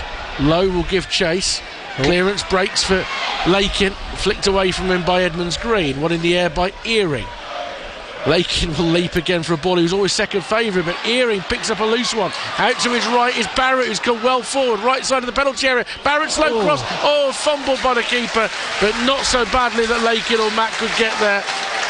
But the pressure continues, and the other significant thing is they're finally able to get bodies forward, which, Charlton pushed Sadler's back in the first half. They haven't been able to do it since half-time. No, this opening 10 minutes in the first half has all been Walsall, especially down this left-hand side. I don't think Charlton have come into our half, really. Long goal kick now is going to bounce through to Tommy Simkin. He's very quick to bowl it out on the far side for Barrett, who's looking to run away from Anderson. Barrett with his head up. Looks to get a cross in from deep. It deflects back for Earing. And receives it once more from McKenty. McKenty, right-hand touchline, lifted forward, looking to get Barrett in behind. Barrett turning, can he get to the ball before the byline? Forces Gillespie to play it. Did he carry it out? People rather closer to it thought he did, but Gillespie is able to get it towards the touchline and clears it downfield. A better flick on there from Ahadme, and Walsall could have had a problem. But as it is, Allen can calmly steer it to Liam Gordon on the left-hand side, and they come again with Lakin. Lakin nicely threaded down the left for Lowe. Gets himself turned down towards the corner flag. Good feet from him. Dinks it back to Gordon. Just has to trap back 4 or 5 yards to make sure he gets possession. And now he finds Lakin. Lakin under pressure, loses possession. Had a bit of a pull of the shirt, but the referee plays advantage. The defender runs it out of trouble. And then a lean from Allen on Coventry. Sees Coventry go down, and Allen is not just going to get a foul, he's going to get a yellow card for that. I mean, it's a foul. It's quite a tough yellow, but I think maybe tactically he wanted to make sure he broke up that counter attack. It's good play by Coventry, won the ball back and drove forward, and then I think he just felt the foul there from Taylor. Came through at West Ham, Connor Coventry, 24 years of age now. He's found himself a good home, I think, at Charlton. There's a lot of running for Nathan Jones. Got the assist on the opening goal of the game as well. And Charlton, for the first time in the second half, have the chance to hit the ball up towards the Sadler's penalty area. They've not quite got that right. It's headed on, though. And then the Sadlers should get it away. Jamil Matt looking to hold off the challenge of Gillespie. Managed to get beyond him, but Coventry, he's the man again who comes across to sort things out for the visitors. Lays it back to his keeper, who looks long, left-footed downfield once more. Bounces off Hadmer towards the edge of the penalty area. Looks to turn away for the last man. Crucial challenge by Taylor Allen, who just flicks it away from him and then clears it into an area where Lowe can chase and put pressure on Mitchell. Wins a throw, wants to take it quickly. There were briefly 2 balls on the pitch, but was that because one of the one of the Charlton substitutes kick the ball onto the pitch, I think. And he's going to have to show the referee his number, and he gets a yellow card without even being on. Deliberately put a second ball on the pitch so they couldn't take the quick throw. I'm not going to pretend I know who it is because they've got the tracksuit bottoms on and we can't see the number. It was one of them, Ronan. Yeah, it was one of them. Yeah. As the throw's taken by Gordon about 25 yards out, return to him. Sliding challenge from Coventry, gets it out. Throw in towards Lowe this time, tries to get himself on the half turn, can't pull it off this time. Hadmay with a neat turn to get away from McKenzie, but then played a pull ball back into his own half. He's bailed out by an excellent pass forward on the left for Godden. Godden being chased out there by Harry Williams, has support arriving on the overlap, and Williams in with a strong challenge, plays it off the attacking player and behind for a goal kick. The sort of terrific stop from Taylor Allen a few moments earlier, and that was strong from Harry Williams. Yeah, an equal one there from Harry. Sprinted out and made a good tackle and got a goal kick. Approaching the hour mark, Walsall 0, Charlton 2. Old school, the Charlton fans, they're going to do the lengthy jeer and then the bit of abuse at Tommy Simkin. That is proper old school stuff. That was happening when I was a kid. It's a slip from Romani Edmonds-Green, allows a ball to slide behind him. He's going to capture it before it reaches the touchline though, but gives it straight away to Ryan Sturt, which kind of compounds his initial error, because here's Lakin charging forward, has Gordon outside him, uses him now down towards the byline. Gordon with a cross into the box, partially clear. Lakin heads it towards Lowe. Lowe scrapping to get the ball down on the edge of the penalty area. Might yet come for Earing, tries to tuck it into the box, he can't. Comes out on the right for Barrett. McKenzie is offering outside him. Barrett looks to get the cross himself, and he's not got that one right, and it floats behind for a goal kick. And there are one or two tired looking Charlton players. They've done a lot of ball chasing in the first quarter of an hour of the second half. Still got 5 substitutes up his sleeve, Nathan Jones. His record since taking over Charlton: 14 wins, 14 draws, 9 defeats.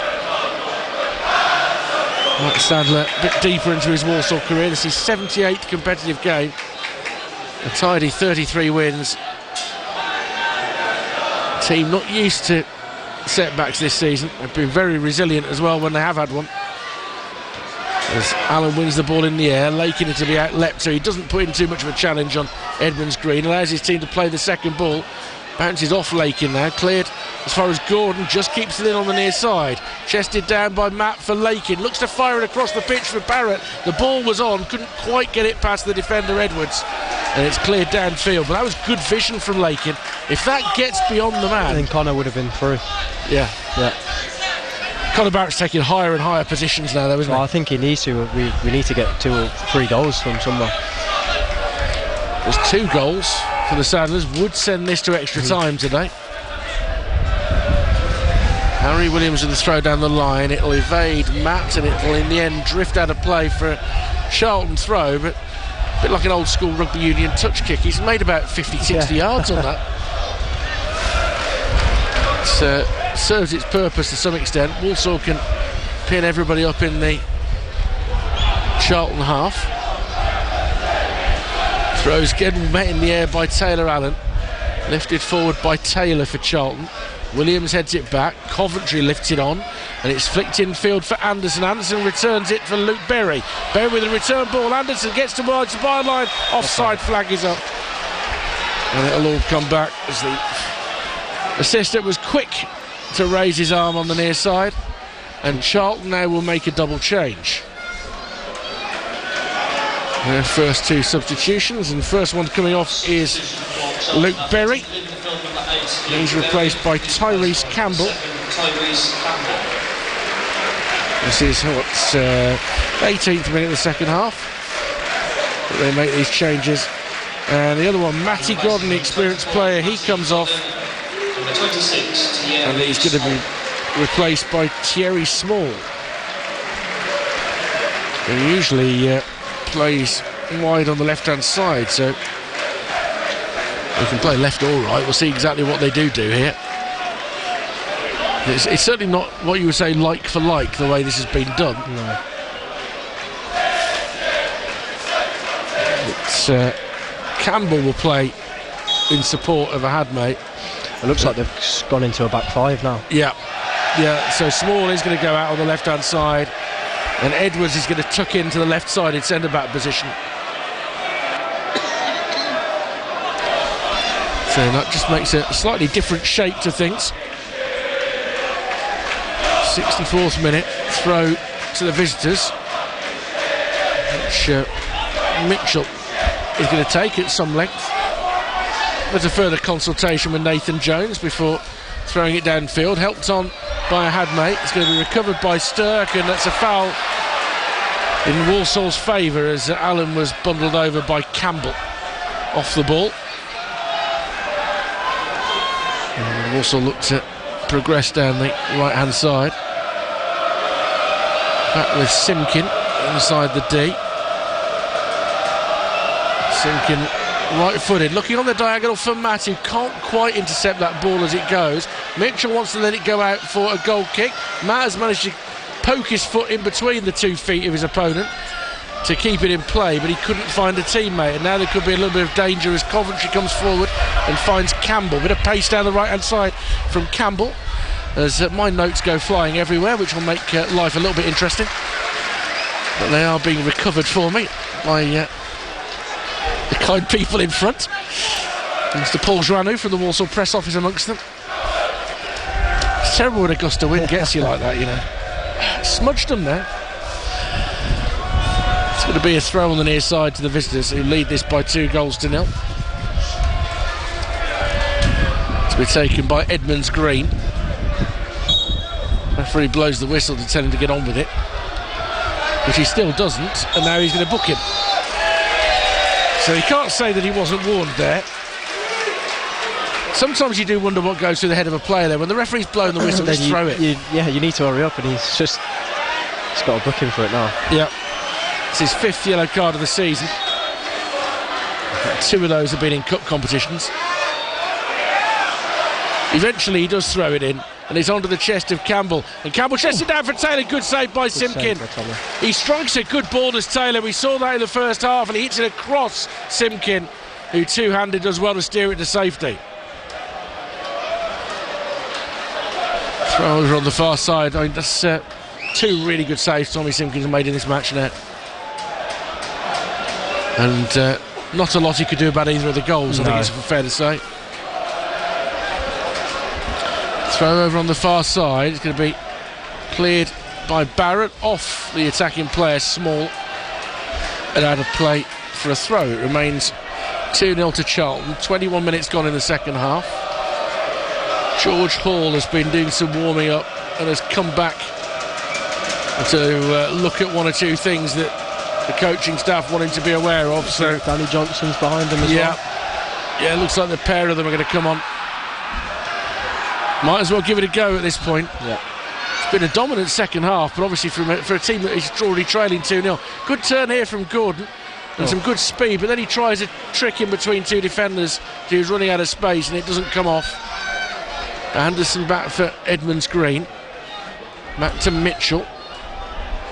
So when Danny Johnson puts his shirt on, as he's doing at the moment, it's very striking how much leaner he is than he was last season.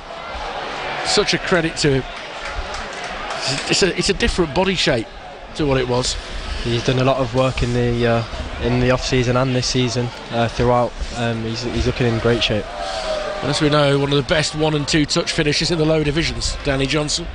He will crave a chance here. Williams has lifted the ball forward for Lowe to try and challenge Gillespie for it, and then they both go under the ball. Here's Earing down the far side. Earing looking to beat his man. He's going to be penalised because Edwards just got turned round and got in the way and allows himself to fall to the ground, and the Saddlers will make 2 more changes here. We know who are coming on, but let's see who's making way. First of all, it's Charlie Lakin who comes off for the introduction of George Hall. So all 3 central midfielders who started the game have now made way for the 3 that were left out from midweek. Hall has been getting better as the weeks go on. And Nathan Lowe is going to be rested now. He's going to be needed for league action on Tuesday. And on comes Danny Johnson. So goal threat remains. It's a little bit different now, the shape of it. Wonder whether the pace of Hall. It's interesting. He's over on the right hand side where he could link up with Connor Barrett. That could be a really good avenue. Yeah, both very quick and explosive over that side. Starting to trust in his body again, George Hall, which had been a problem for him for about 18 months. He was very frank about it after he got his first goal for the club in the trophy match the other week. Both hamstrings had caused him problems, and it was a while before he trusted himself to run full pelt. When he does, it's quite the sight. As he tries to win the ball on the touchline here, it'll go out of play off Anderson for a Sadler's throw. Anderson pretended he was going to take the throw himself. He knew. And it's going to be Barrett in the end who hurls it down the line, flicked on by Matt. Johnson looks to hold it up. It's stabbed away from him. Anderson further clear. Hadmay chest it down. Updates, listens to FM. Still Walsall 0, Charlton 2, and the second half has followed the same pattern throughout. Walsall have been really dominant. They've just brought on George Hall and Danny Johnson. Nathan Lowe's race is run for today. They've been very bright. They deserve more than they've got in this half. They still trail 2-0.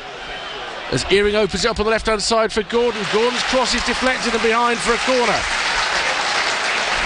You've got to believe it, just over 20 minutes to go. If the Sadlers get one here... I feel like there could be another... Yeah. There's a real chance. Earing on the left-hand side to take the corner. It's not a great one. It's powered away at the near post, strongly enough that it goes out of play for a throw, rather than Earing be able to chase onto it. But then it's still an attacking set piece because it's Harry Williams now. And sometimes the really good exponents of the long throw are often more accurate than corner takers, and he's pretty good at this.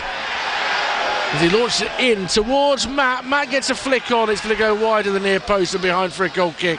He attacked it with real desire there, did Jamil Matt, but it was really difficult with not a lot of pace on the ball to do anything other than what he did in the end. Still 2-0 to the visitors, but they don't look as comfortable, shall we say, as they did in the first half at times. With players that have just disappeared. I mean, Berry, who came off a few minutes ago, didn't have a kick second half. No. Liam Gordon lining up the ball. Hadmay just dives past him and he's trying to win a free kick. Honestly, from our angle, it's almost comedy when you see players do that. He's dived diagonally across Gordon for a ball that he can't win. He's not looking at the ball, just trying to win the free kick. Now Hall gets under control, a little bit of acceleration, lays it out to Barrett, then runs for the return ball, turns away from Anderson. Hall back to Barrett once more. Barrett steers it away from the defender. And then has a heavy touch. What a shame. Hall and Barrett had worked it so neatly there, that opening. It's a good link up. You'll have witnessed George Hall on the training ground. It's one of those things, if you can just put all the ingredients he has and get them back together on a pitch again, he's going to be a real asset for the club. Yeah, he is a great player. He can be a great player. Just these injuries haven't been too good for him, but hopefully he's getting back to his best now. If I cover Birmingham City week in, week out, there have been times this season we'd quite like to have seen him. His pace would have been very useful breaking teams down. Now some defending to do as Campbell didn't actually see the opportunity on the left-hand side. Jerry Small looks frustrated as Edmonds Green in the end puts in a cross that's very easy for Harry Williams to deal with. Sturt scrapping with Campbell to try and win it back. It breaks for K-Roy Anderson centrally, and then a smart pass out to the left-hand side. Small uses a bit of pace to get outside Barrett. Cross deflects off Barrett and that scoops up. Simkin can't catch it but gets a good punch on, and then Earing with an excellent block when Anderson tried something optimistic. George Hall will have to explain in writing what he was doing there, but his accidental miscue towards the near side is lifted forward by Gordon, cleared onto the roof. I reckon that hit directly above us, that one.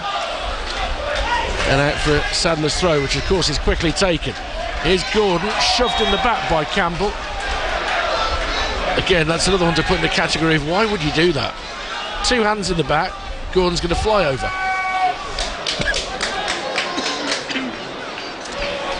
Free kick a yard inside the Sadler's half. Allen just wants to switch play towards the far side. Here's McKenty. McKenty, that's too strong, that diagonal. Liam Gordon just watches it go to the fourth row. And out of play. Wolves 2, Bournemouth 3. The comeback might be on. Jorgen Strand Larsen has got his second goal of the day at Molineux.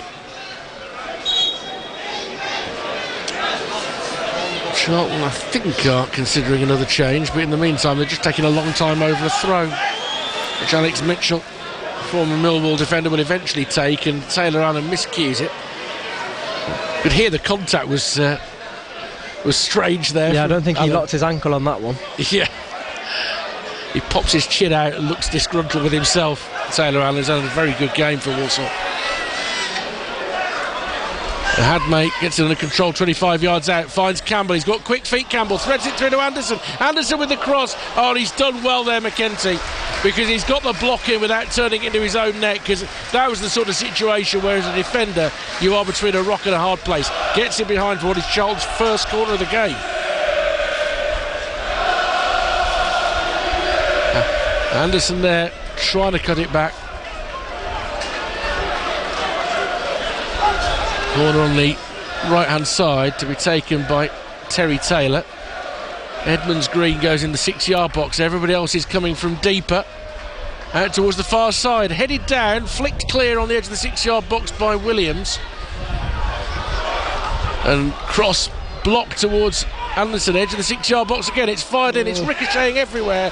Jamil Matt is happy to clear it, and Conor Coventry will drive back towards halfway and then probably go back to his keeper. No, he's played a terrible ball in field that Jamil Matt picks out. Lays it on the left hand side for Danny Johnson. Forced wide. Johnson plays it past one defender, but a second defender comes across and lifts it out for a throw. Threw himself on the floor trying to win a free kick. This referee has, with 100% consistency, not given a free kick to anybody who just threw themselves. Bournemouth have another penalty at Wolves, by the way. It'll be their third of the game. Here's Allen coming forward. Gets the cross in left foot. It's too far in front of Johnson. And for once, Walsall in this second half haven't got bodies in the box. First time that's been the case, really. You can see the throw over on the far side. Gordon's got his arms out to say, why was nobody in the box then? I can understand his point of view. I mean, even if the goal comes with 3 or 4 minutes to go, there could be a grandstand finish in this, and then you become the team that carries the momentum into extra time if you have it. Throw helps on the far side through to Campbell, closed down by Stirk. Taylor has it lifted away from him by Johnson. McKenty rises high. Hall has no route forward on the far side. It stays in. Scrappy interlude. Anderson challenged by Hall, right out by the right-hand touchline from Walsall's point of view, and it's going to go. Is it out of play or is it a free kick for the foul on Hall? It's a free kick. Scrapping well, George Hall on the far side. 14 minutes to go. Walsall 0, Charlton 2. Great ball through the middle from Allen, well disguised from Matt. Matt to the right and Hall. Hall 30 yards out. Infield to Stirk. Stirk for Allen, who joins the attack. Now finds Gordon. Gordon, now he has got bodies to aim for. Stands across. Oh, Jamil Matt's diving header. You thought he was going to get one back, and it ricochets off the defender and behind. It's been given as a goal kick. But what a cross that was from Gordon, and you'd have backed Jamil Matt with the shirt on your back. Great ball by Gordon. I don't know if Jammer got any contact on the ball or not. I thought DJ might have got it the second attempt, but it's just narrowly gone over. That could have been the big moment in the game. It's lifted forward by the Charlton keeper, Maynard Brewer, helped on by Hadmay. That'll go out of play on the near side for a Sadler's throw, which Williams will take up towards halfway, headed back into the Sadler's half, and both Stirk and Allen are going for the same challenge, but it's been awarded. No, the referee awarded a Walsall free kick, and now he said he's made a mistake, and Taylor Allen's taken the free kick. The referee saying, my mistake, it was the other way. Justin Clivert has completed a hat-trick of penalties against Wolves. When he looks out, isn't it? That's a fairly rare feat. And somebody's already taken 2 penalties. You wonder about the wisdom of having a third. The keeper should be used to it by then, but never seems to bother Harry Kane. Free kick for the Saddlers to defend here. Another goal, of course, would put this away. It's going to be taken by Taylor. Also with a line on the edge of the D. Campbell is behind it in an offside position for now, but he'll tuck back as Taylor comes in to swing it towards the far side. Jamil Matt with the clearance header. Hall trying to win the second ball, can't head of Edwards, but then it deflects off Hall towards Gordon. Good sliding challenge by Taylor. Comes for Taylor Allen. That's another slice. That's going to go out of play on the near side. I think the important thing here for the Saddlers fans is when you look at this second half performance, nobody's going to go away feeling that Matt Sadler's side hasn't given everything to this. You know, the second half, Charlton played really well. Scored a good goal, forced an error for the second goal. Alex Mitchell will find any way that he can delay this throw. Discusses with the fourth official where to take it from. And eventually down the line, headed away by Earing, can't find a teammate. Anderson round the corner towards Small. Small jostled by George Hall out towards the far side. Small puts the brakes on and finds Anderson, and Anderson is clipped by Hall. Free kick 15 yards inside the Walsall half. 10.5 minutes to go. Just needs an incident now, something just to lift the team again, Ronan, doesn't it? Yeah, I mean, if that chance went in a couple of minutes ago, then, you know, I think it could be all to play for, so we just need something to happen sooner rather than later for us. Free kick out towards the left hand side, and Small has been afforded the space to get a cross in here. Hadmay with a swing and a miss. That was a chance 10 yards out, gets nothing on it. Comes on the near side for Edmonds Green, away on the volley by Allen.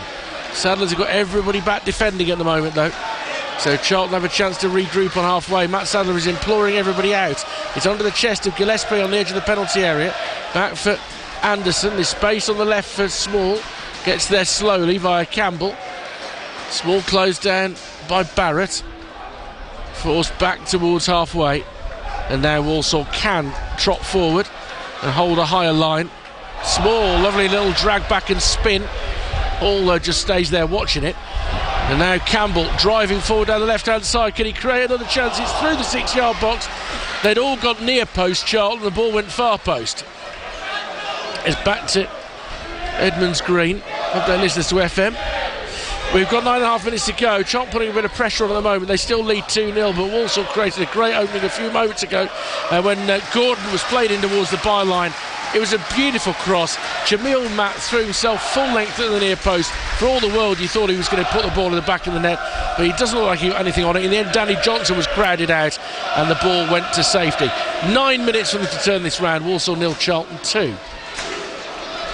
Whilst we were doing that update, Charlton won a corner on the near side, which Taylor is going to take. And they do send the big units forward and they attack the ball, but it goes whistling through the penalty area. Small picks it up on the far side, does a couple of step overs for his own pleasure and then accelerates. Earing can't prevent the cross, but Barrett can divert it out of play on the far side. 6,161 the crowd inside the stadium today, about 860 odd of which are Charlton fans, so more than 5,000 home fans in here again, which is healthy. Thrown to the penalty area, it's helped on by a Hadmay, should be dealt with by Allen, and now Danny Johnson will try and hold it up, and he does, and it's a really clever ball to the left hand side for Gordon, who picks it up at pace. Coventry is across in front of him. Gordon being driven in field by the presence of Coventry, finds Hall, opened up for Barrett. Barrett has McKenty out on the right with him. Barrett squares it for Stirk, 35 yards out. Short for Earing, back to Stirk once more. Looks out towards the left hand side and Taylor Allen. Stirk thinks about going on the overlap, he doesn't. Allen with a good looking cross, that's a strong header by Gillespie, who got just in front of Matt. Back towards Allen once more, looking to drive forward. There's a good pass for George Hall, who pulls wide on the left hand side. Back to Gordon, trying to find an angle to thread it into the penalty area. Wouldn't quite break for Danny Johnson on the corner of the box, and Charlton come out with a Hadmay. His ball is deflected in field, but by the time Anderson plays it. Campbell is every bit as offside as Ronan Mayer was saying. Says something for Nathan Jones and his craft. Apologies for the cough. That in trying to see this game out, he's brought on real pace in Small and Campbell, and those two have given him an outlet. They've given him ball carriers, which is so important. There was the left-hand side, and Gordon, poor first touch. That's rare from Liam Gordon. He's had a good game, and Williams can't find anybody in central midfield at all with his header. Puts his arms out to say, where are you all? I think there are some tired bodies now. And here's Campbell cutting in from the left-hand side. Taylor aims out towards Hall. Here's Thierry Small up against Hall. Small runs, Hall stays with him, then tries to bounce his man off the ball, but bumps into him a little bit too strongly and fouls Campbell. And an attacking free kick, and a bit more danger here from Charlton over on the left-hand side. Small and Campbell have been a bit more of a handful than anybody else have been second half. Yeah, since they've come on, obviously they've got fresh legs. Everyone else looks like they're tiring a little bit, so they're just injecting a bit of pace. Matt Sadler's had every throw of the dice that he could have today in terms of attacking players. They've all come on, the midfielders and the strikers, all five of them. It's not over yet, but they need to stand firm here into the final 6 minutes of normal time. The free kick is swung in. Simpkins' parry goes straight up in the air. It's going to be headed over the line by Hadmay. A rare mistake by Tommy Simpkin, who punched it straight into the air. And Charlton have the third that finishes off the game with just over 5 minutes to go. Hadmay second, Walsall 0, Charlton 3. Well, that's a frustrating blow at the end, and a lot of people will leave their seats at this point, because for all that Walsall have battled well in the second half and got into good positions, they haven't managed to score, and now they trail 3-0. We'll let listeners to 95.6 FM know about this goal. Yeah, sadly Walsall bowing out the FA Cup at this stage. You would think now they trail Charlton by 3-0. Free kick whipped in from the left-hand side. Tommy Simpkin comes with the two-fisted punch, but it goes straight up in the air and then drops behind him. And Hadmay, who's about 6'3", is the tallest man in the box and scores with his second header of the game. It's Walsall 0, Charlton 3. 4.5 minutes to go. The thing that cushions the blow most for Sadler's fans is the fact that second in the league, the real thing at stake this season, Ronan, is his promotion and keeping that run going. Yeah, obviously that's the main focus, is to concentrate on the league and try and get promotion, but we've done well in the Carabao Cup, we've done well in the FA Cup, and it might not be today, but we'll remain focused on the league. And another League One side will be here a week on Tuesday when Reading are here in the Virtue Trophy. As Hall wins the ball back for the Saddlers, he's then fouled by Anderson. Free kick inside the centre circle. There's really not a lot that Walsall have done wrong in this game. I appreciate ultimately you'll reflect that 2 of the 3 goals have come from individual errors, but nobody will be harsh on Tommy Simpkin the season he's having. Now here's Gordon driving up towards the edge of the penalty area. The return ball from Johnson wasn't really good enough on that occasion. I think Gordon might have expected Johnson to turn and look for goal. I expected it. As Charlton look to play it out towards the far side, and Campbell. What you don't want is Walsall to get caught on the counter now in these closing minutes. They certainly don't deserve to suffer a defeat worse than this. Charlton have got 2 changes being prepared. And it's dinked forward towards Hadmay, who was in an offside position. And the flag goes up once he lets it go past him. Charlton fans have come in reasonable numbers. We've mentioned about 800 odd of them, so they've enjoyed their afternoon. The 2-goal man, Hadmay, who's doubled his tally for the season actually today, is now going to make way, and he's replaced by a very experienced striker in Danny Hilton, the man that Nathan Jones has previously had with him at Luton, veteran stage of his career now. And Connor Coventry, he is coming off as well to be replaced by more experienced legs in Alan Campbell. Connor Coventry And I know that we're watching it from a Walsall point of view, but for me he's been as good as anybody on the pitch today. Yeah, he looks very tidy and steady there in the middle of the park. He looks like a good player. I remember seeing him as a teenager in the West Ham side. You can see potential, and sometimes it just takes a few years to find your feet and find the club where you're going to succeed. So he's doing well at the moment. Walsall want something from this game. They deserve something on the score sheet for the half that they've had. As they come down the left-hand side with Gordon. Gordon forced infield, holds up and then lays it out on the left-hand side for Earing. Allen was making an advance run. He goes infield instead for Stirk. Stirk for Gordon, who's just to the left of centre. Sweeps it across in front of Hall for McKenty. McKenty's cross takes a big deflection. Matt's trying to get there. It's going to bounce behind for a corner.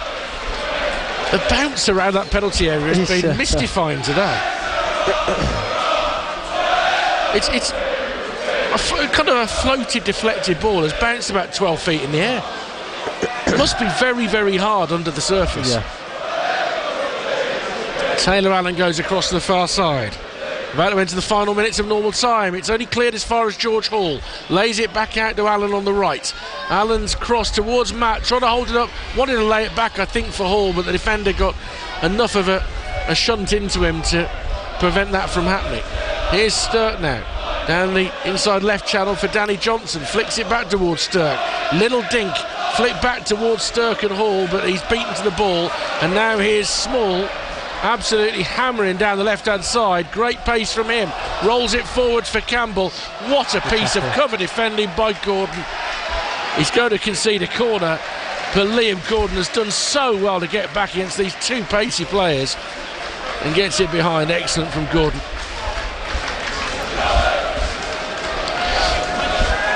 Let's just see how many minutes on the board. They might be one of these days where they don't put too many on, because it is 3-0. Charlton would like to make another change and bring the big Fijian on by the look of it, if they can. It's only 3 minutes of added time. There we go. Thought that might be the case. And Charlton are looking to protect it by the corner flag at the moment. George Hall will wrestle it away. Gets a bit of help out there from Jack Earing. Or is it Conor Barrett over there? A bit of a slalom. And then an angle ball for Stirk. It's a beauty. Stirk looking to dink it across to Johnson. Johnson's just outside the box. Is challenged successfully by Gillespie. Just wanted a bit too long there. Hooked forward by McKenty. Cleared out towards the far side. Infield now for Campbell. Campbell right for Anderson. Anderson to the near side and Edmonds Green. Run money, Edmonds Green goes back to Mitchell. Matt will close him down. Back to his keeper, who left-footed launches it over halfway. Big leap from Harry Williams to win it. Gordon helps the ball on. We're cut out by Mitchell on the volley. And now held up by the experienced Hilton. Bounces off the challenge of Stirk, and then, well, he blocked his own man there. Campbell tried to dribble past, and the ball hit Hilton, who tells Ryan Stirk, "You shoved me in the back, son." Free kick to Charlton, who make their final change now. K. Roy Anderson comes off. And on comes the substitute, Josh Lakaritabua, who is going to get little more action than an appearance fee here out of this. There's about 90 seconds left. If he's on an appearance fee, which he might be. Only 19 years of age. Lakaritabua. Free kick about 40 yards out to the right of centre, and Taylor whacks it out towards the far flank and Small. Looks to accelerate away from Barrett. Good run down towards the byline. Dinks the cross in. Chested away as far as Campbell.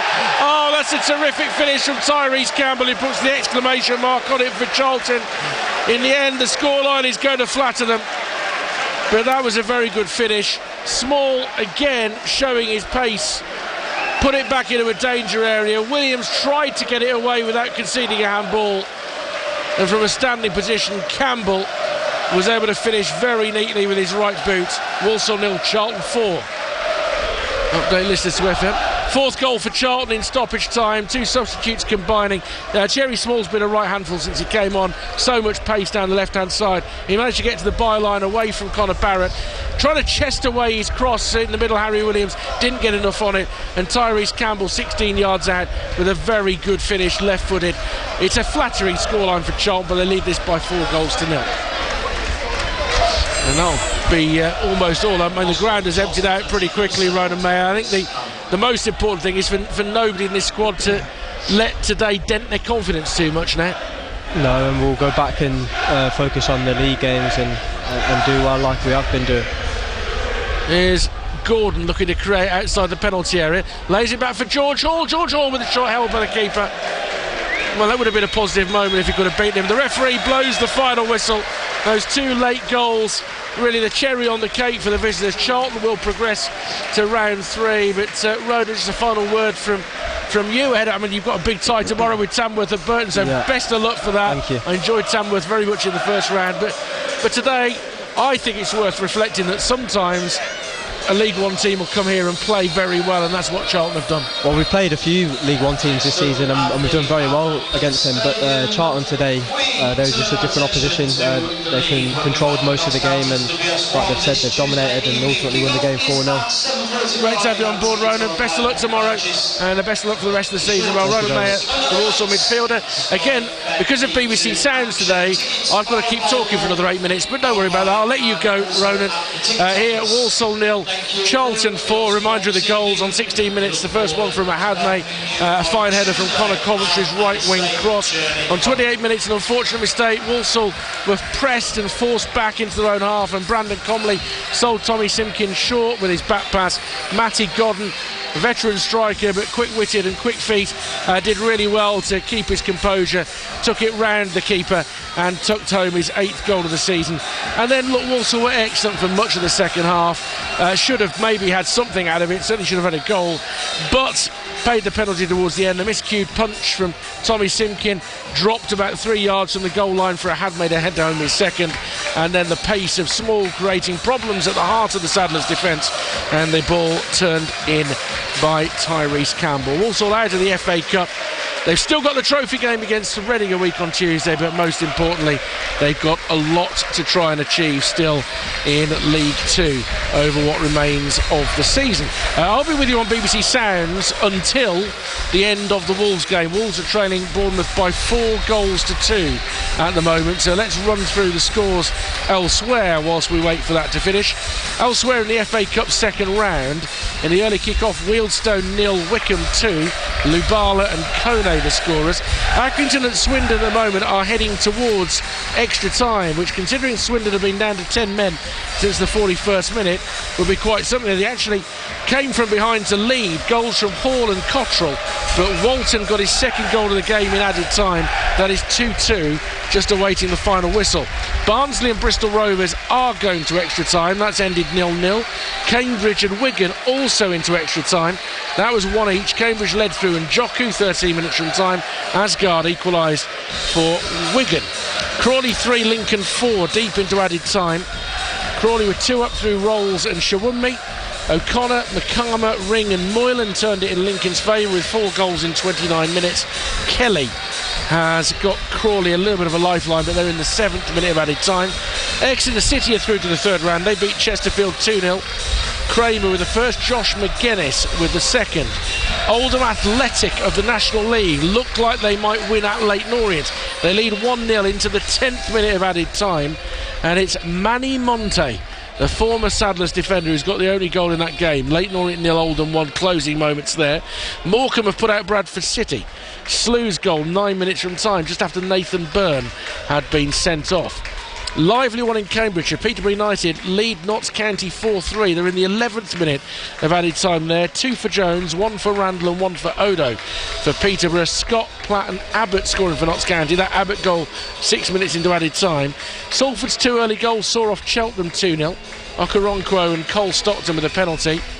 Mansfield are through. They won 1-0 at Stevenage. Sean McLaughlin early in the second half. Stockport have seen off non-league Brackley 3-1. Collar, Wotton, Oloafe. Connolly with an own goal kept the visitors alive, and here Walsall 0, Charlton 4. The late game at 7:15 sees Wimbledon take on Dagenham and Redbridge. Those 2 results earlier today in League 2. Carlisle 1, Crewe 1, and Fleetwood 0, Colchester 0.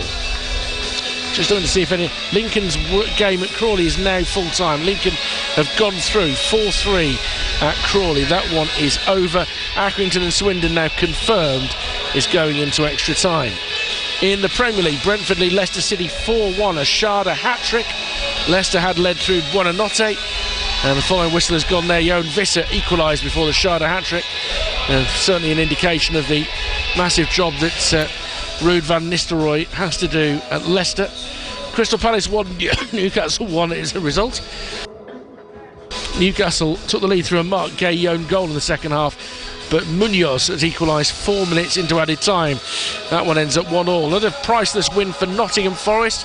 They've beaten Ipswich by 1-0. Chris Wood's penalty 4 minutes into the second half.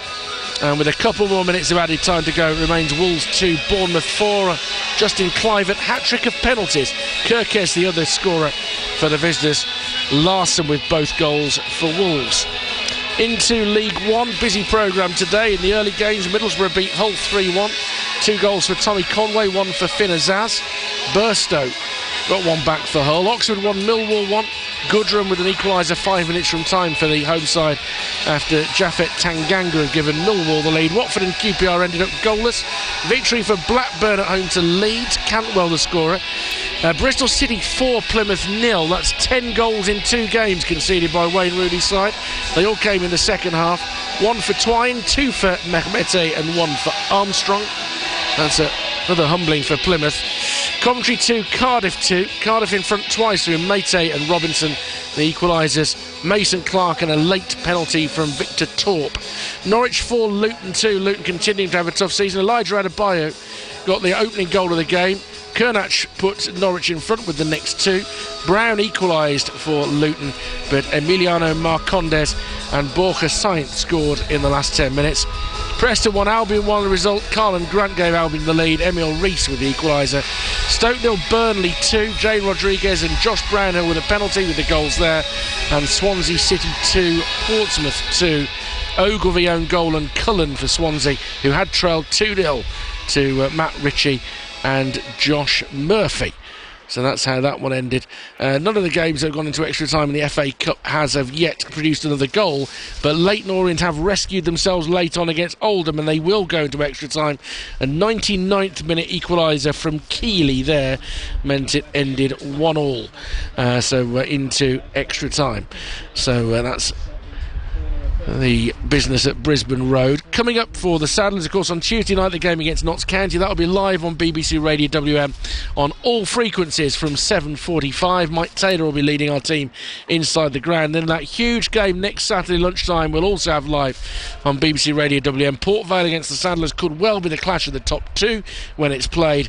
Massive Saturday lunchtime showdown for Matt Sadler and his men. And then a week on Tuesday, the Saddlers at home to Reading. And that is, of course, in the knockout stages of the EFL Trophy. Barrow at home on the 14th, Harrogate away, and then Boxing Day, the Christmas schedule, starts with a home game against Doncaster. The one postscript for Walsall fans that will give them a bit of concern today, those 2 first-half injuries. Certainly, Jamie Jellis looked really frustrated by his limping off with what looked like a calf injury. It looked like it was his left calf that was causing him the problems, so he left the field about 15-20 minutes into the game, so that would certainly look like a concern. Brandon Comley just before half-time, if that was a bang on the head and it's a concussion, then that may not be quite so much of a problem, but if he goes in concussion protocol, he'd be unlikely to make the game.